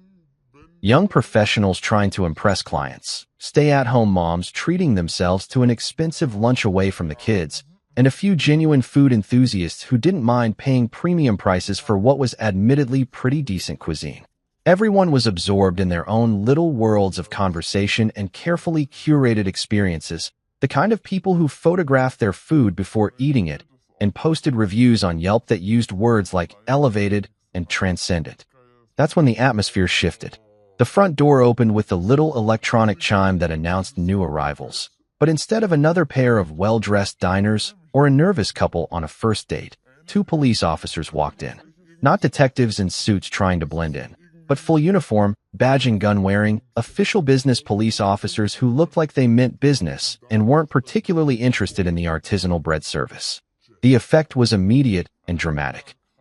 Conversations didn't just pause, they died mid-sentence, leaving behind the kind of silence that only happens when something completely unexpected crashes into a carefully controlled environment. Forks stopped halfway to mouths. Wine glasses froze in mid-sip, and every head in the place turned toward the door like they were watching a tennis match where the ball had just exploded. Officer Janet Mills led the way, a tall, no-nonsense woman with about 15 years of experience dealing with people on what were usually the worst days of their lives. Her partner, Officer David Chun, followed close behind, both of them scanning the room with the practiced efficiency of cops who knew how to spot what they were looking for in a crowd. Their boots made solid, authoritative sounds against the polished concrete floor, a rhythmic counterpoint to the sudden hush that had fallen over the entire restaurant. They approached Camille's table with the kind of purposeful stride that left no doubt about their destination. Every eye in the place was following their progress, and I could practically feel the collective intake of breath as the other diners realized they were about to witness some kind of drama unfold in real time. Officer Mills stopped directly beside Camille's chair, her presence commanding and impossible to ignore. Damien's fork was still suspended in midair, a piece of arugula dangling from it like a green flag of surrender, while Camille looked up with the kind of confused expression people get when their perfectly ordered world suddenly develops an unexpected crack. "Ma'am," Officer Mills said, her voice carrying clearly across the now silent restaurant. "Are you Camille Lane?" The question hung in the air like smoke, and I could imagine Camille's mind racing to process what was happening. Her name, spoken by a police officer, in front of all these people, in the middle of her very important lunch with her very important friend. The color started draining from her face as the implications began to sink in. "Yes," she managed, her voice smaller than usual, lacking the confident tone she used when discussing art installations or the deeper meaning of whatever pretentious novel Damien had recommended that week. What's wrong?" Officer Mills consulted her notepad with the kind of professional detachment that comes from delivering bad news, so often it becomes routine. "Your husband, Marcus Lane, was involved in a major vehicle accident earlier this afternoon. He was transported by ambulance to St. Jude's Hospital with significant injuries. We've been trying to contact you for over 2 hours. He listed you as his emergency contact." The words hit the restaurant like a physical force. I could imagine the collective gasp from the other diners, the way conversations at nearby tables would resume in urgent whispers, the way people would lean forward slightly to make sure they didn't miss any of this unexpected entertainment. Damien's reaction was particularly satisfying to imagine, his carefully cultivated image of sophisticated worldliness cracking like cheap paint as he realized he was suddenly part of a very real, very serious situation that couldn't be solved with wine pairings or intellectual discussions. His fork finally completed its journey to the table, forgotten as he stared at the officers with the expression of someone who'd just realized the world contained problems that trust funds couldn't fix. Significant injuries? Camille repeated, and I could picture her voice cracking slightly on the words. The woman who'd texted, "Ugh, that sucks," was now faced with the reality of what that actually meant, delivered by uniformed officers in front of a room full of witnesses who were hanging on every word. Officer Mills continued with the kind of professional thoroughness that Ronan had undoubtedly requested. He suffered a broken arm and concussion when another vehicle ran a red light and struck his car. The accident occurred at approximately 11:47 p.m. He's currently stable at St. Jude's Emergency Department. The silence in the restaurant was so complete you could have heard a pin drop, except for the soft jazz music still playing through the speakers, an absurdly cheerful soundtrack to what was rapidly becoming the most uncomfortable lunch of Camille's life. "We've been attempting to reach you since the accident occurred," Officer Chen added, his tone carrying just a hint of reproach that suggested he'd been briefed on exactly how long they'd been trying to contact the victim's wife. Multiple calls to your listed number went unanswered. I could imagine Camille's phone, sitting silent in her purse while she focused on more important things like Damien's thoughts on postmodern literature or whatever philosophical garbage they'd been discussing while her husband lay bleeding in a hospital bed. "He specifically asked us to notify you in person," Officer Mills concluded, and those words were probably the most beautiful thing I'd ever heard, even though I wasn't there to witness their impact firsthand. The officer's tone was perfectly neutral, completely professional, but somehow managed to carry an undertone that suggested exactly what she thought about a wife who couldn't be reached when her husband was fighting for his life. It was the kind of subtle judgment that only comes from years of dealing with people's priorities and finding them wanting. "You'll also need to coordinate with the towing company regarding personal effects from the vehicle," Officer Chen added, consulting his own notes. "The car was declared a total loss at the scene. Here's the information for the impound lot." He handed her a business card, and I could imagine her taking it with shaking hands, still trying to process the fact that her husband's car, and nearly her husband, had been destroyed while she was discussing the artistic merit of overpriced appetizers. "That's all the information we have at this time, ma'am," Officer Mills said, closing her notepad with a decisive snap that probably echoed through the silent restaurant like a gunshot. "We strongly suggest you proceed to the hospital immediately." And then, with the same professional efficiency they'd used to enter, both officers turned and walked toward the door, their job complete, leaving behind a dining room full of people who'd just witnessed someone's carefully constructed world collapse in real time. I could imagine Camille sitting there in the aftermath, surrounded by the scattered remains of her sophisticated lunch and the weight of dozens of stares from strangers who now knew exactly what kind of person she was. Her perfectly planned afternoon, her important conversation with Damien, her entire self-image as someone who had her priorities straight.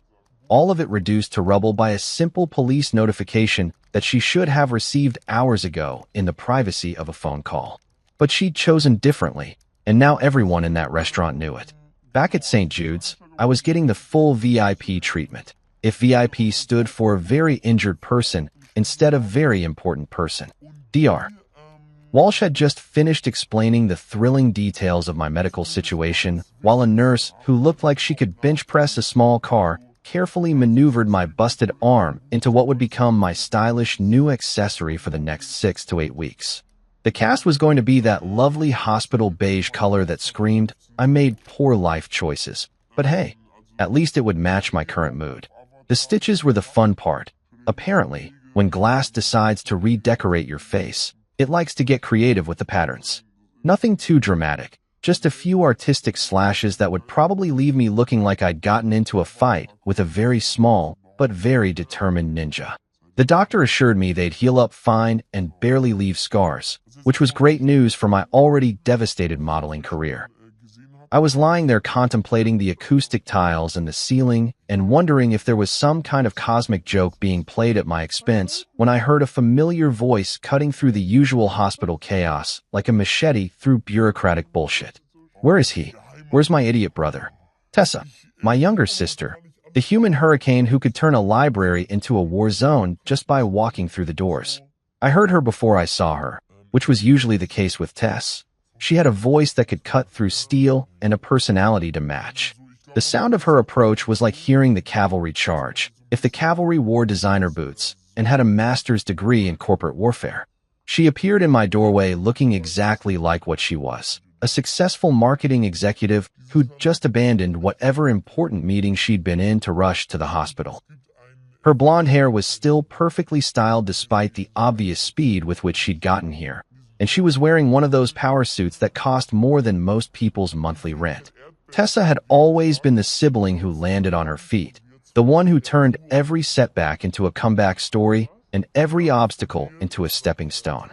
But right now, she looked like she was ready to burn down half the city to get to whoever had hurt her big brother.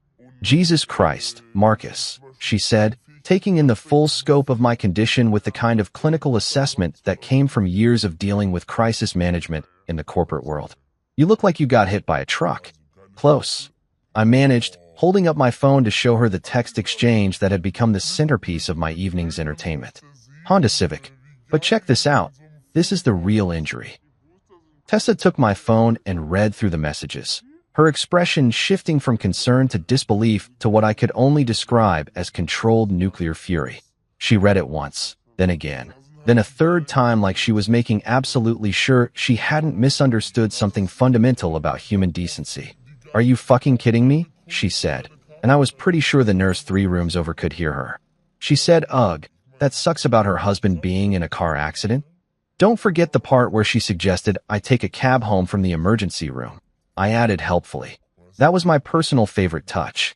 Tessa stared at the phone screen for another long moment, and I could practically see the gears turning in her head. My sister didn't just get angry, she got strategic. When Tessa decided someone needed to be dealt with, she approached it like a military campaign, complete with tactical planning and precision execution. Oh, we're done, she said finally, handing me back my phone with the kind of careful control that suggested she was fighting the urge to throw it against the wall. We are so fucking done with this bullshit. I asked, though I had a pretty good idea where this was heading. Marcus, I've been watching you make excuses for that woman for 6 years, Tessa said, pulling up the visitor's chair with more force than strictly necessary. 6 years of watching her treat you like an inconvenience. Like some kind of backup plan she keeps around for when her real life gets boring. And now this. She gestured at my cast, my stitched-up face, the general disaster that had become my evening. Your husband is lying in a hospital bed, and her biggest concern is that it might interrupt her lunch date with Captain Trust Fund? No, absolutely not. This ends tonight. The thing about Tessa was that when she made a decision, it wasn't really a suggestion or a proposal. It was more like a natural law that the universe just had to adjust to accommodate. She'd been that way since we were kids, the little sister who somehow ended up being the one calling the shots by sheer force of will and an absolute refusal to accept anything less than what she considered acceptable. I'll take you home, she continued, already pulling out her own phone and scrolling through her contacts like a general reviewing her available troops. But first, we're going to deal with Camille. Permanently. Tess. I started, but she held up a hand that could have stopped traffic. No, she said firmly. No more, but she's my wife, or, but I love her, or any of that bullshit. She just showed you exactly who she is and exactly how much you matter to her. When someone tells you who they are, Marcus, you listen. She was right, of course. Tessa was almost always right about people, which was probably why she'd been so successful climbing the corporate ladder while I'd been content to spend my days patching up other people's mistakes. She had this ability to cut through all the noise and see people for exactly what they were, without the rose-colored glasses that the rest of us use to make reality more palatable. Besides, she added, her voice taking on that particular tone that meant she'd already started planning whatever came next. This isn't just about tonight. This is about all the nights, all the times she's chosen something or someone else over you. All the ways she's made you feel like you should be grateful for whatever scraps of attention she felt like throwing your way. I thought about that for a moment, letting the truth of it settle in my chest next to all the other uncomfortable realizations this night had brought. Tessa wasn't wrong. This wasn't an isolated incident. It was just the most obvious example of a pattern that had been going on for years. All those times Camille had been too busy, too tired, too focused on her own priorities to make space for mine. All those moments when I told myself that this was just how marriage worked, that compromise meant accepting less than what you actually needed. So what are you suggesting? I asked, though I suspected I already knew the answer. Tessa's smile was the kind that had probably sent shivers down the spines of countless corporate executives who'd underestimated her over the years. It was the smile of someone who'd just figured out how to solve a problem that everyone else thought was unsolvable.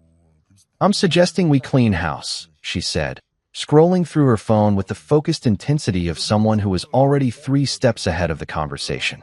I'm suggesting we make sure that when Princess Camille finally decides to grace us with her presence, she finds out exactly what happens when you choose a lunch date over your husband's life.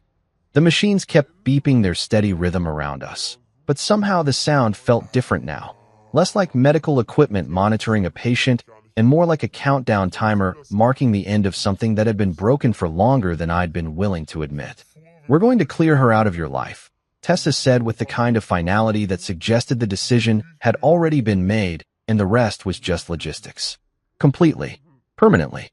And we're going to do it right. And looking at my sister's face, seeing the determination there that I'd watched her use to bulldoze through every obstacle life had thrown her way, I realized that for the first time in years, I actually believed that things were about to change. The beautiful thing about pain medication is that it doesn't just dull physical pain.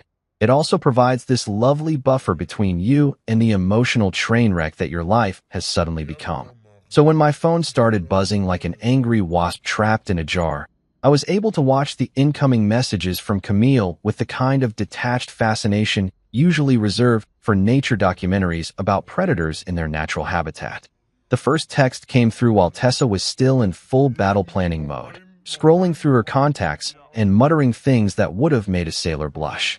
My phone lit up with Camille's name, and I have to admit, there was a moment where some pathetic part of me thought maybe, just maybe, she was calling to apologize, to explain, to somehow make this whole disaster make sense. I should have known better. I'm on my way. I didn't know it was that serious. That was message number 1, and already I could feel my blood pressure rising despite the pharmaceutical cocktail keeping me artificially calm. She didn't know it was that serious? I'd literally told her I was in the emergency room with a broken arm. What part of emergency room and broken arm suggested a minor inconvenience that could wait until after dessert and coffee? But wait, there was more. Because apparently, when Camille was on a roll, she really committed to the performance. Why didn't you call more than once? And there it was, the classic deflection move that I'd seen her pull countless times over the years. Something goes wrong, and somehow it becomes someone else's fault. Never mind that she'd ignored 3 calls from the hospital while her husband was being cut out of a mangled car.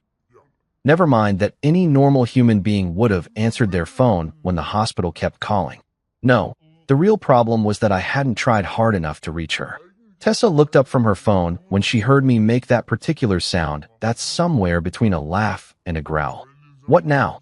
She asked, though her expression suggested she already knew this wasn't going to be good news. I showed her the messages, watching her face cycle through the same progression of emotions I'd just experienced: confusion, disbelief, and finally, the kind of cold fury that made me glad we were related instead of enemies. Oh, this bitch has some serious balls, Tessa said, and I was pretty sure the elderly patient in the next bed could hear her through the thin walls. She's actually trying to make this your fault? Before I could answer, my phone buzzed again. Message number 3 in what was rapidly becoming a masterclass in how not to respond when your spouse nearly dies in a car accident. Did you seriously send cops to embarrass me? That was cruel, Marcus. I stared at that message for a long moment, feeling something shift inside my chest that had nothing to do with the accident and everything to do with the slow, dawning realization that I was married to someone who was genuinely, spectacularly selfish. Not just inconsiderate or thoughtless. Actually, fundamentally incapable of seeing beyond her own immediate needs and wants. She was embarrassed. Her husband was lying in a hospital bed, and her primary concern was that she'd been embarrassed in front of her trust fund boyfriend and a restaurant full of strangers who now knew exactly what kind of person she was. The fact that those cops had been sent because she'd ignored multiple calls from the hospital while her husband fought for his life? Totally irrelevant. The real victim here was Camille and her wounded pride. "Let me guess," Tessa said, reading over my shoulder. "She's mad that you made her look bad?" "Gets better," I said, because apparently my phone wasn't done delivering this evening's entertainment. Message number 4 arrived like the grand finale of a fireworks show. If fireworks shows were designed to demonstrate the absolute worst of human nature. "This is your fault." 3 words. 3 simple, beautiful words that somehow managed to encapsulate everything wrong with my marriage and everything I'd been too stupid or too stubborn to see for the past 6 years. All of this, was my fault. The accident was my fault, presumably because I'd had the audacity to drive home from work. The hospital visit was my fault, probably because I should have been more careful about getting T-boned by teenagers with more horsepower than brain cells. The police notification was my fault, because I should have somehow known that my wife would be too busy discussing postmodern art to answer her phone when the hospital called. Hell, knowing Camille, my broken arm was probably my fault too, because I should have been tougher or more resilient or better at predicting when drunk kids were going to run red lights. Tessa read that last message and went very, very quiet. In my experience, when my sister went quiet, it usually meant someone was about to have a very bad day, and that someone was typically whoever had been stupid enough to piss her off. "Marcus," she said, her voice carrying the kind of deadly calm that corporate executives probably heard right before they got fired. "I need you to listen to me very carefully." "Are you listening?" "I'm listening," I said, though honestly, the pain meds were making everything feel like it was happening underwater. "I want you to block her number. Right now. Before she sends any more of this toxic bullshit your way." I looked down at my phone, at the string of messages that read like a textbook example of emotional manipulation and victim blaming. Part of me, the part that had been making excuses for Camille's behavior for years, wanted to argue. Wanted to say that she was probably just panicked, that people said stupid things when they were scared, that maybe if I just gave her a chance to explain, this would all make sense somehow. But the rest of me, the part that was finally starting to wake up after years of sleepwalking through my own life, knew better. This wasn't panic. This wasn't fear. This was Camille showing me exactly who she was when the chips were down, when something actually mattered, when she had to choose between her own convenience and her husband's well-being. And she'd chosen convenience. She'd chosen Damien and his philosophical bullshit and her precious lunch over the man she'd promised to love and honor and all that other stuff that apparently only applied when it was convenient for her social calendar. "You know what?" I said, scrolling through my phone's settings with my good hand. "You're absolutely right." I found her contact information and hit the magic button that would send any future communications from my loving wife straight into the digital void where they belonged. "Block contact." "Are you sure?" Yes, I was sure. More sure than I'd been about anything in a very long time. The screen confirmed the action with a little notification that somehow felt more satisfying than any of the pain medication they'd been pumping into my system. "Camille Lane, contact blocked." 3 beautiful words that felt like the first honest thing that had happened all day. "There," I said, showing Tessa the screen. "Done." She smiled. Not the corporate shark smile from earlier, but something warmer, prouder. "Good. Now, what do you say we make sure she gets the message loud and clear?" I looked at my sister, this force of nature who'd dropped everything to rush to my side when I needed her, who'd seen through Camille's bullshit years before I'd been ready to admit it existed, who was now ready to go to war on my behalf without asking for anything in return. "What did you have in mind?" I asked. Tessa's smile widened, and I realized that blocking Camille's number was just the opening move in whatever game my sister was about to play. And judging by the look in her eyes, it was going to be a game that Camille was completely unprepared for. "Oh, Marcus," she said, already dialing someone on her own phone. "You're going to love this. We're going to clean house, and we're going to do it right." The thing about Tessa is that when she decides to solve a problem, she doesn't just solve it. She completely annihilates it from existence and then builds something better in its place. Watching her work was like watching a master craftsman. If master craftsmen specialized in the complete and total dismantling of toxic relationships with military precision and a smile that could cut glass. She'd already been on her phone for 20 minutes, making calls with the efficiency of someone who'd spent years managing corporate crises and hostile takeovers. Each conversation was brief, professional, and absolutely devastating in its implications for anyone who might be on the receiving end of Tessa's particular brand of problem-solving. "Morgan Movers," she said, covering the phone and grinning at me like a cat who'd just figured out how to open the canary cage.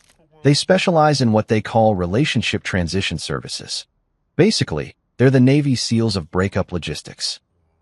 I had to admire the entrepreneurial spirit of whoever had figured out there was money to be made in helping people extract themselves from bad relationships.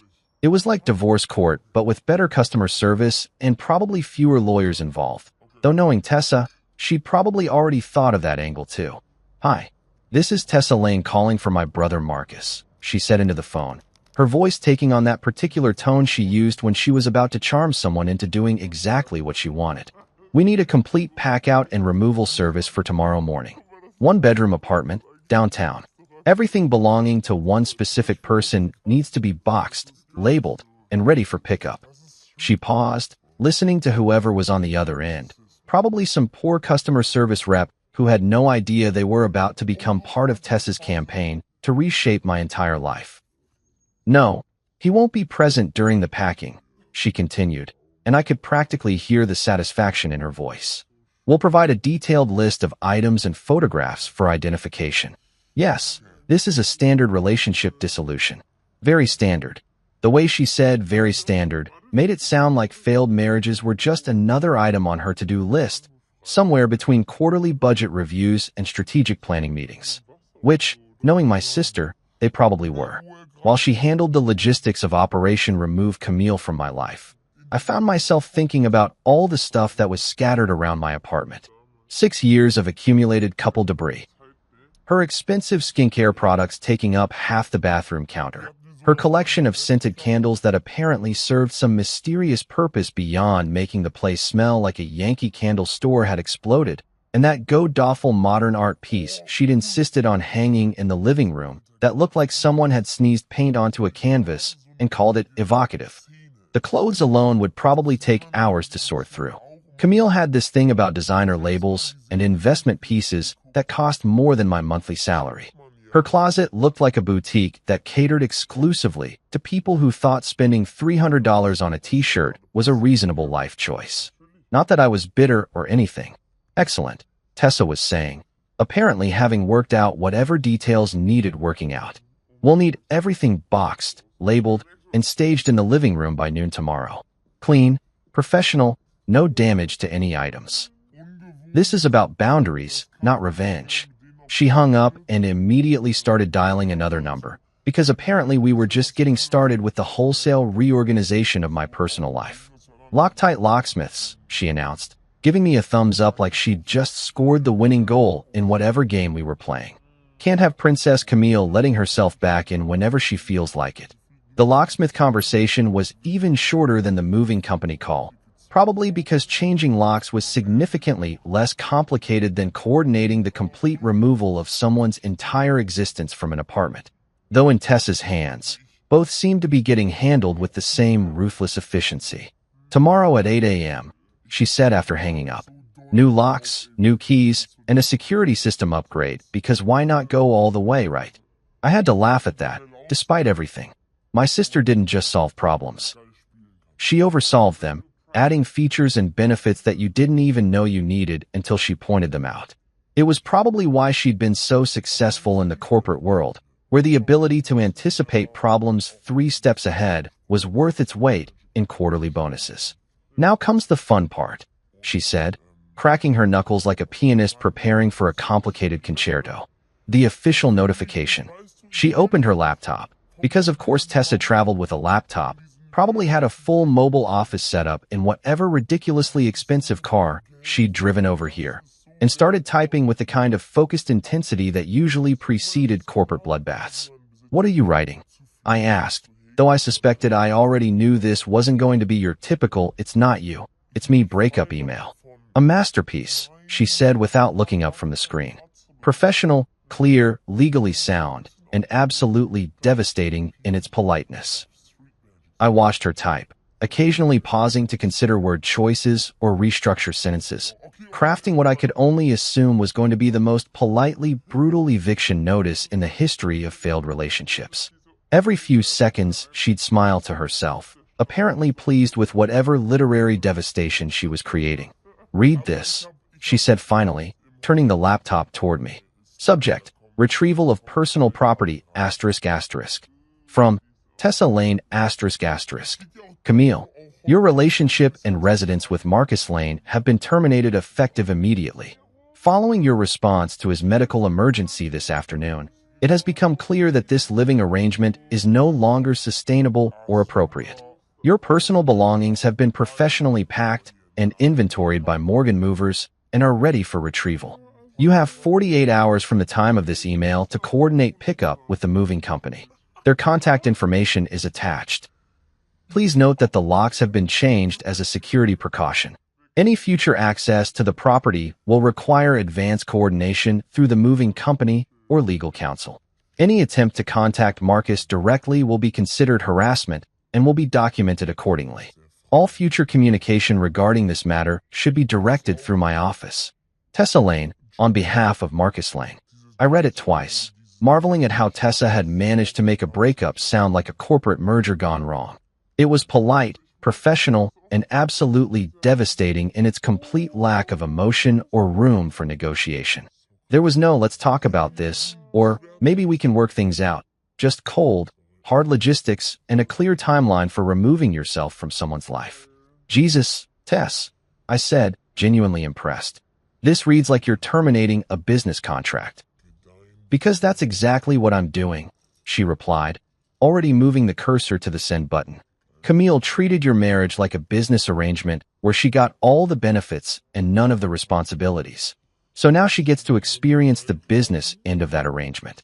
The email disappeared with a soft whoosh, carrying with it the official end of my 6-year marriage and the beginning of whatever came next. I watched the sent confirmation appear on the screen and felt something shift in my chest. Not sadness, exactly, but more like relief. Like I'd been holding my breath for years and was finally allowed to exhale. "There," Tessa said, closing the laptop with a decisive snap. "Clean, professional, and completely final.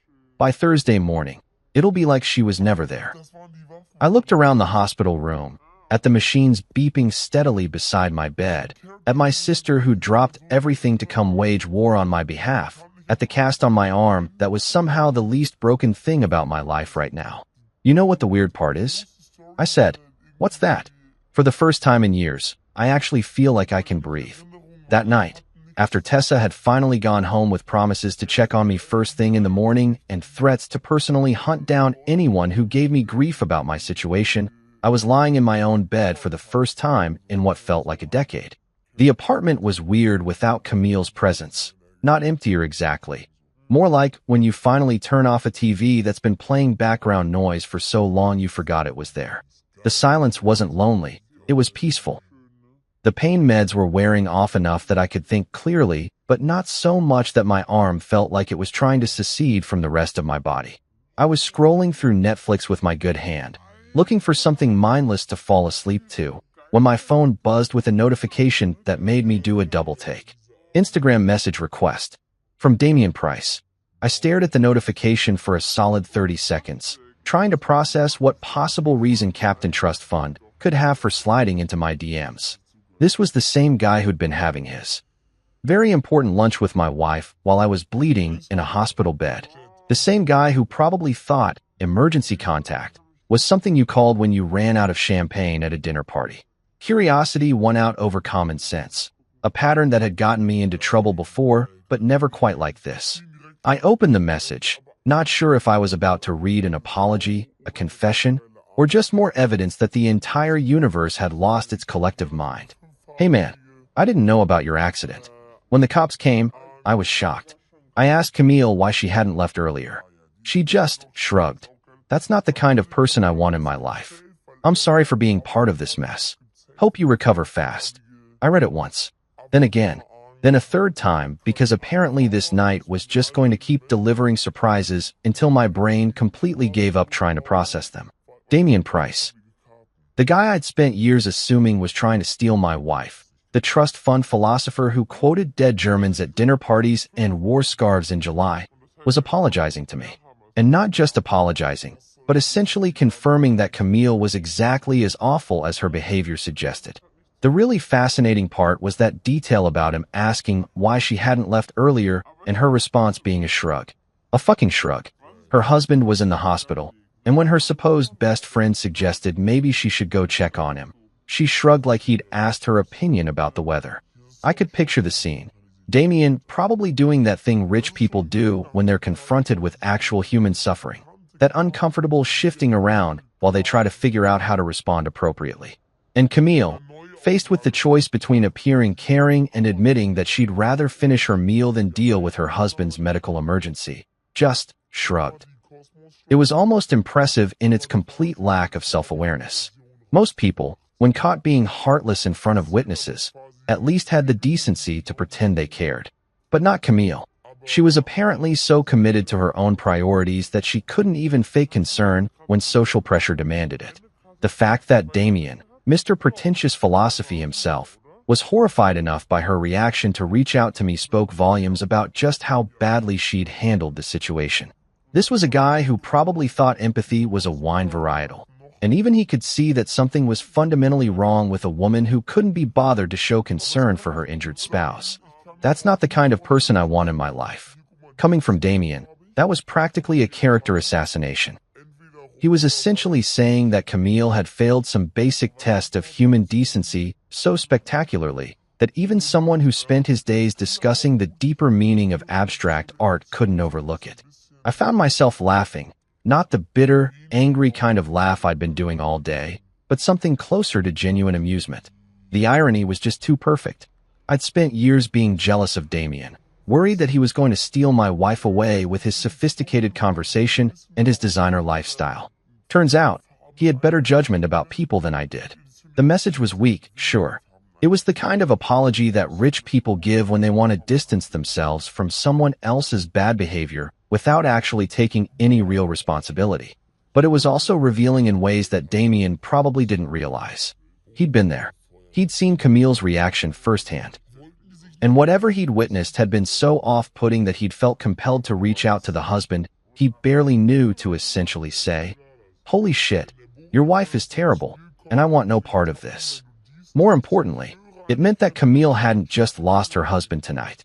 She'd also lost her backup plan, her safety net, her best friend, who'd been providing her with the intellectual stimulation and sophisticated companionship that apparently I was too blue-collar to offer. Damien Price, with his trust fund and his philosophical pretensions and his carefully curated lifestyle, had looked at Camille's behavior and decided she wasn't worth keeping around. The guy who probably had women throwing themselves at him left, and right had seen enough of my wife's true character in one afternoon to know he wanted nothing to do with her. That was the most damning indictment of all. Not the blocked phone calls, not the dismissive text messages, not even the shrug when asked why she wasn't rushing to her husband's bedside.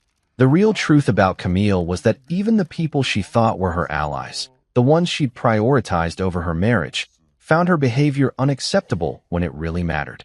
I thought about responding to Damien's message, maybe thanking him for the information or asking for more details about exactly what had happened at that restaurant. But honestly, what was the point? The damage was done, the truth was out, and adding more drama to this shit show wasn't going to change anything. Instead, I just deleted the message request and went back to browsing Netflix. Damien could keep his weak apology and his guilty conscience. I had more important things to think about, like what I was going to do with all the extra closet space I was about to have. The apartment felt different now, not just quiet, but somehow cleaner. Like someone had opened all the windows and let out years of accumulated toxicity. Tomorrow, Morgan movers would come and physically remove the last traces of Camille from my space. But tonight, just knowing that even her precious Damien had seen through her bullshit was enough. I settled on some mindless action movie and closed my eyes, my phone silent beside me for the first time in longer than I could remember. No more texts from Camille. No more guilt trips or blame games or carefully worded manipulations designed to make me question my own judgment. Just silence and the steady sound of my own breathing and the comfortable weight of knowing that sometimes the trash takes itself out. The next morning came with the kind of efficiency that only happens when Tessa is running the show. By 8 a.m. sharp, Loctite locksmiths had already come and gone, leaving me with a set of shiny new keys and the satisfying knowledge that my apartment was now officially a Camille-free zone.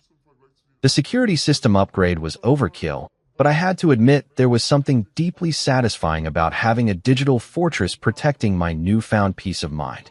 Morgan movers arrived at exactly 9 a.m. with the kind of professional cheerfulness that suggested they'd done this dance many times before.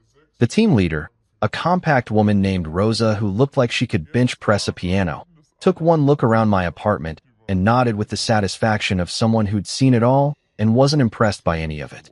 Standard relationship dissolution, she said, consulting her tablet like she was reading a grocery list. We've got the inventory list your sister provided, photos for identification, and instructions to treat everything with care regardless of personal feelings about the situation. I had to respect the professionalism. These people had turned heartbreak into a business model, and judging by their efficiency, business was probably pretty good. Rosa and her team moved through my apartment like surgical technicians, carefully identifying and boxing everything that belonged to Camille with the kind of methodical precision that would have impressed an accountant. Watching strangers pack up 6 years of someone else's life was surreal in a way that I hadn't expected. They handled Camille's expensive skincare products like they were defusing bombs, wrapped her designer clothes in tissue paper like they were museum artifacts, and carefully bubble-wrapped that god-awful modern art piece that had been haunting my living room wall for the past 3 years. This piece here, Rosa said, gesturing at the painting that looked like someone had sneezed rainbow colors onto a canvas. The notes say it's valued at $15,000. That's what she paid for it, I confirmed, trying not to sound bitter about the fact that my wife had spent more on one piece of abstract nonsense than I made in 2 months. It's supposed to represent the fluidity of emotional expression or some shit like that. Rosa nodded with the kind of professional neutrality that suggested she'd heard worse explanations for expensive art. We'll treat it accordingly, she said, which I assumed meant they'd wrap it up carefully instead of using it as a frisbee, though honestly, either option would have been fine with me. The whole process took about 3 hours, during which time my apartment was gradually transformed from the cluttered shrine to someone else's taste into something that actually looked like a place where I might want to live. It was amazing how much space opened up once you removed all the unnecessary shit that someone else had insisted was essential for proper living. The scented candles alone filled 2 entire boxes, which raised the question of exactly how many different ways a person needed their living space to smell like a Bath and Body Works had exploded. Her shoe collection required its own dedicated moving cart, because apparently you needed 47 pairs of shoes to properly express your personality, even if 30 of them were identical black heels in slightly different shades. By noon, everything was boxed, labeled, and stacked in my living room like the world's most depressing game of Tetris. Rosa handed me a detailed inventory list and a receipt, her expression suggesting this was just another Tuesday in the relationship cleanup business. Your sister arranged for storage if pickup doesn't happen within the 48-hour window, she said, checking something off on her tablet. After that, it's not your problem anymore. Not my problem anymore. For words that somehow managed to capture the entire spirit of this whole operation. For 6 years, Camille's problems had been my problems, her priorities had dictated my schedule, her moods had determined the atmosphere of my home. And now, with the stroke of a pen and the efficiency of professional movers, none of that was my problem anymore. I was admiring the newly spacious living room when the buzzer rang at exactly 2:17 p.m. The security camera showed a sleek black Mercedes parked outside, the kind of car that screamed, "I have money and I want everyone to know it." Camille's father's car. Mr. Howard Blythe stepped out of the driver's seat looking like he'd rather be anywhere else in the world. Howard was old-school corporate elite, the kind of guy who wore 3-piece suits to barbecues and thought casual Friday meant removing his cufflinks. He'd always been polite to me in that stiff, formal way that rich people use when they're talking to someone they consider beneath their social station but can't quite dismiss entirely. For 6 years, he'd called me the steady rock whenever anyone asked about his daughter's husband. Not Marcus or my son-in-law, but the steady rock. Like I was some kind of geological formation that existed primarily to provide stability for his precious daughter's more interesting life. It was a backhanded compliment wrapped in the kind of condescending approval that rich people mistake for genuine affection. Camille got out of the passenger's side, and I had to admit she looked like hell. Her perfectly styled hair was disheveled, her usually flawless makeup was smudged around the edges, and she was wearing yesterday's clothes like she'd slept in them. Which, knowing Camille's obsession with her appearance, meant she was either having a complete breakdown or had completely given up pretending she had her shit together. She didn't look up at the security camera, didn't try to ring the buzzer, didn't make any attempt to communicate. Just stood there staring at the building like it was some kind of fortress that had suddenly become impenetrable, which I guess it had. Through the intercom, I could hear Howard talking to someone. Probably coordinating with the moving company on his phone, because even in family crisis mode, he was still the kind of guy who delegated everything to other people. Camille stood next to him like a ghost of herself, and for just a moment, I felt something that might have been pity. But then I remembered her text messages from yesterday, her shrug when Damien suggested she should check on her injured husband, the casual way she'd suggested I take a cab home from the emergency room. The pity evaporated pretty quickly after that. The movers worked with the same professional efficiency they'd shown earlier, loading box after box into the Mercedes with the kind of careful attention that suggested Howard was paying them well to make this as painless as possible. Camille supervised the process with the vacant expression of someone who was watching their entire life get packed into cardboard containers, but she never once looked up at my windows. The whole thing took maybe 20 minutes. 20 minutes to remove 6 years of accumulated relationship debris, to pack up the physical evidence that we'd ever shared a life together, to reduce our entire marriage to a stack of boxes that could fit in the back of a luxury sedan. When they were done, Howard approached the intercom one final time. His voice crackled through the speaker with the formal politeness of someone conducting a business transaction. "Marcus, if you're listening, the items have been retrieved. Camille wanted me to tell you." He paused, and I could imagine him looking at his daughter, waiting for her to provide some final message, some last attempt at explanation or reconciliation. The silence stretched out for almost a full minute before he cleared his throat and continued. "She wanted me to tell you that she left the spare key on your kitchen counter yesterday. That was it. No apology, no explanation, no attempt to salvage anything from the wreckage of our relationship.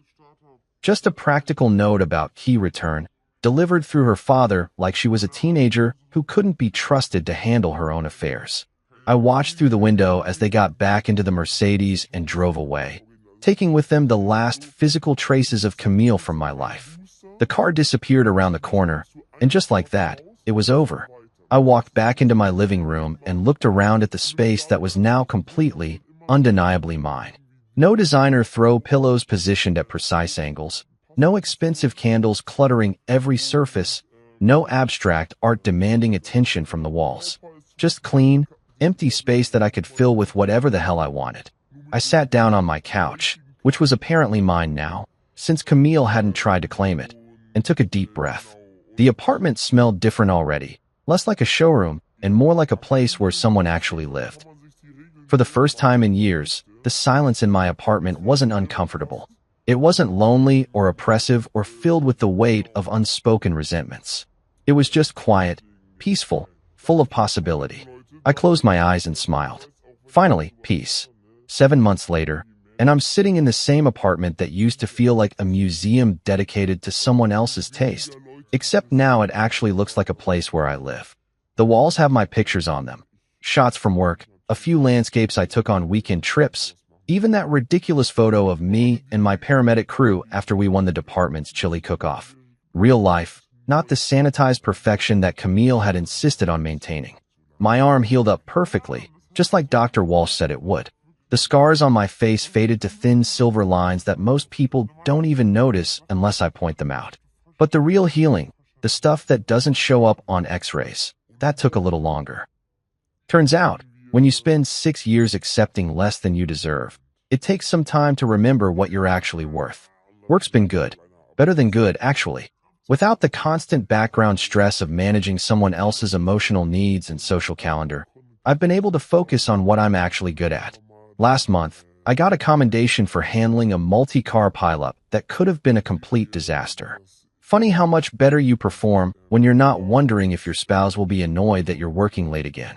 Tessa still checks in regularly, though she's dialed back the protective sister routine. Now that she's satisfied, I'm not going to backslide into making excuses for toxic behavior.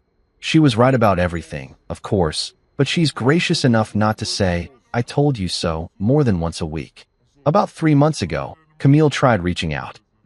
One long, exhausting email that somehow managed to hit every manipulation technique in the handbook. She was sorry. She panicked. She didn't realize how serious the accident was. Damien had pressured her to stay at lunch, blah blah blah. The greatest hits of someone who'd finally figured out that actions have consequences, but still couldn't quite grasp the concept of personal responsibility. The email ended with the predictable plea, "I miss our life. I want it back. Please think about it."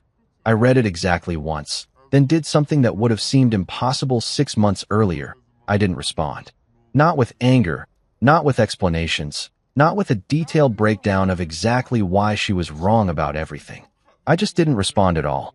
Instead, I set up an email filter that sends anything from her address straight to the trash folder, where it belongs with the rest of the garbage I don't need cluttering up my life. The thing about revenge is that most people think it involves dramatic confrontations and elaborate schemes designed to make the other person suffer.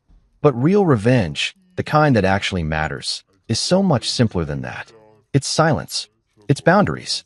It's waking up in a space where no one treats you like their backup plan. Camille chose Rose and risotto over her husband lying in a hospital bed. She chose her social calendar over basic human decency, her trust fund philosopher over the man who'd spent 6 years trying to make her happy. Those were her choices, and now she gets to live with the consequences of them. I chose differently. I chose peace over drama, self-respect over settlement, silence over endless explanations that would never be enough anyway. The apartment is quiet these days, but it's a good kind of quiet. The kind that comes from knowing you don't have to walk on eggshells or manage someone else's moods or pretend that selfish behavior is just a quirky personality trait. I wake up when I want to wake up, eat what I want to eat, watch whatever garbage I feel like watching on TV without having to endure commentary about how my entertainment choices reflect poorly on my intellectual development. Sometimes I run into people who knew us as a couple, and they ask about Camille with that careful tone people use when they're fishing for gossip. I just tell them we're not together anymore and change the subject. No drama, no detailed explanations, no bitter rants about her character flaws. Just a simple statement of fact and a firm redirect to literally anything else. I erased her from my story completely, and I'm writing a better one now. One where the protagonist doesn't accept crumbs and call it a feast, where the hero actually values himself enough to demand better treatment, where the ending involves peace instead of chaos.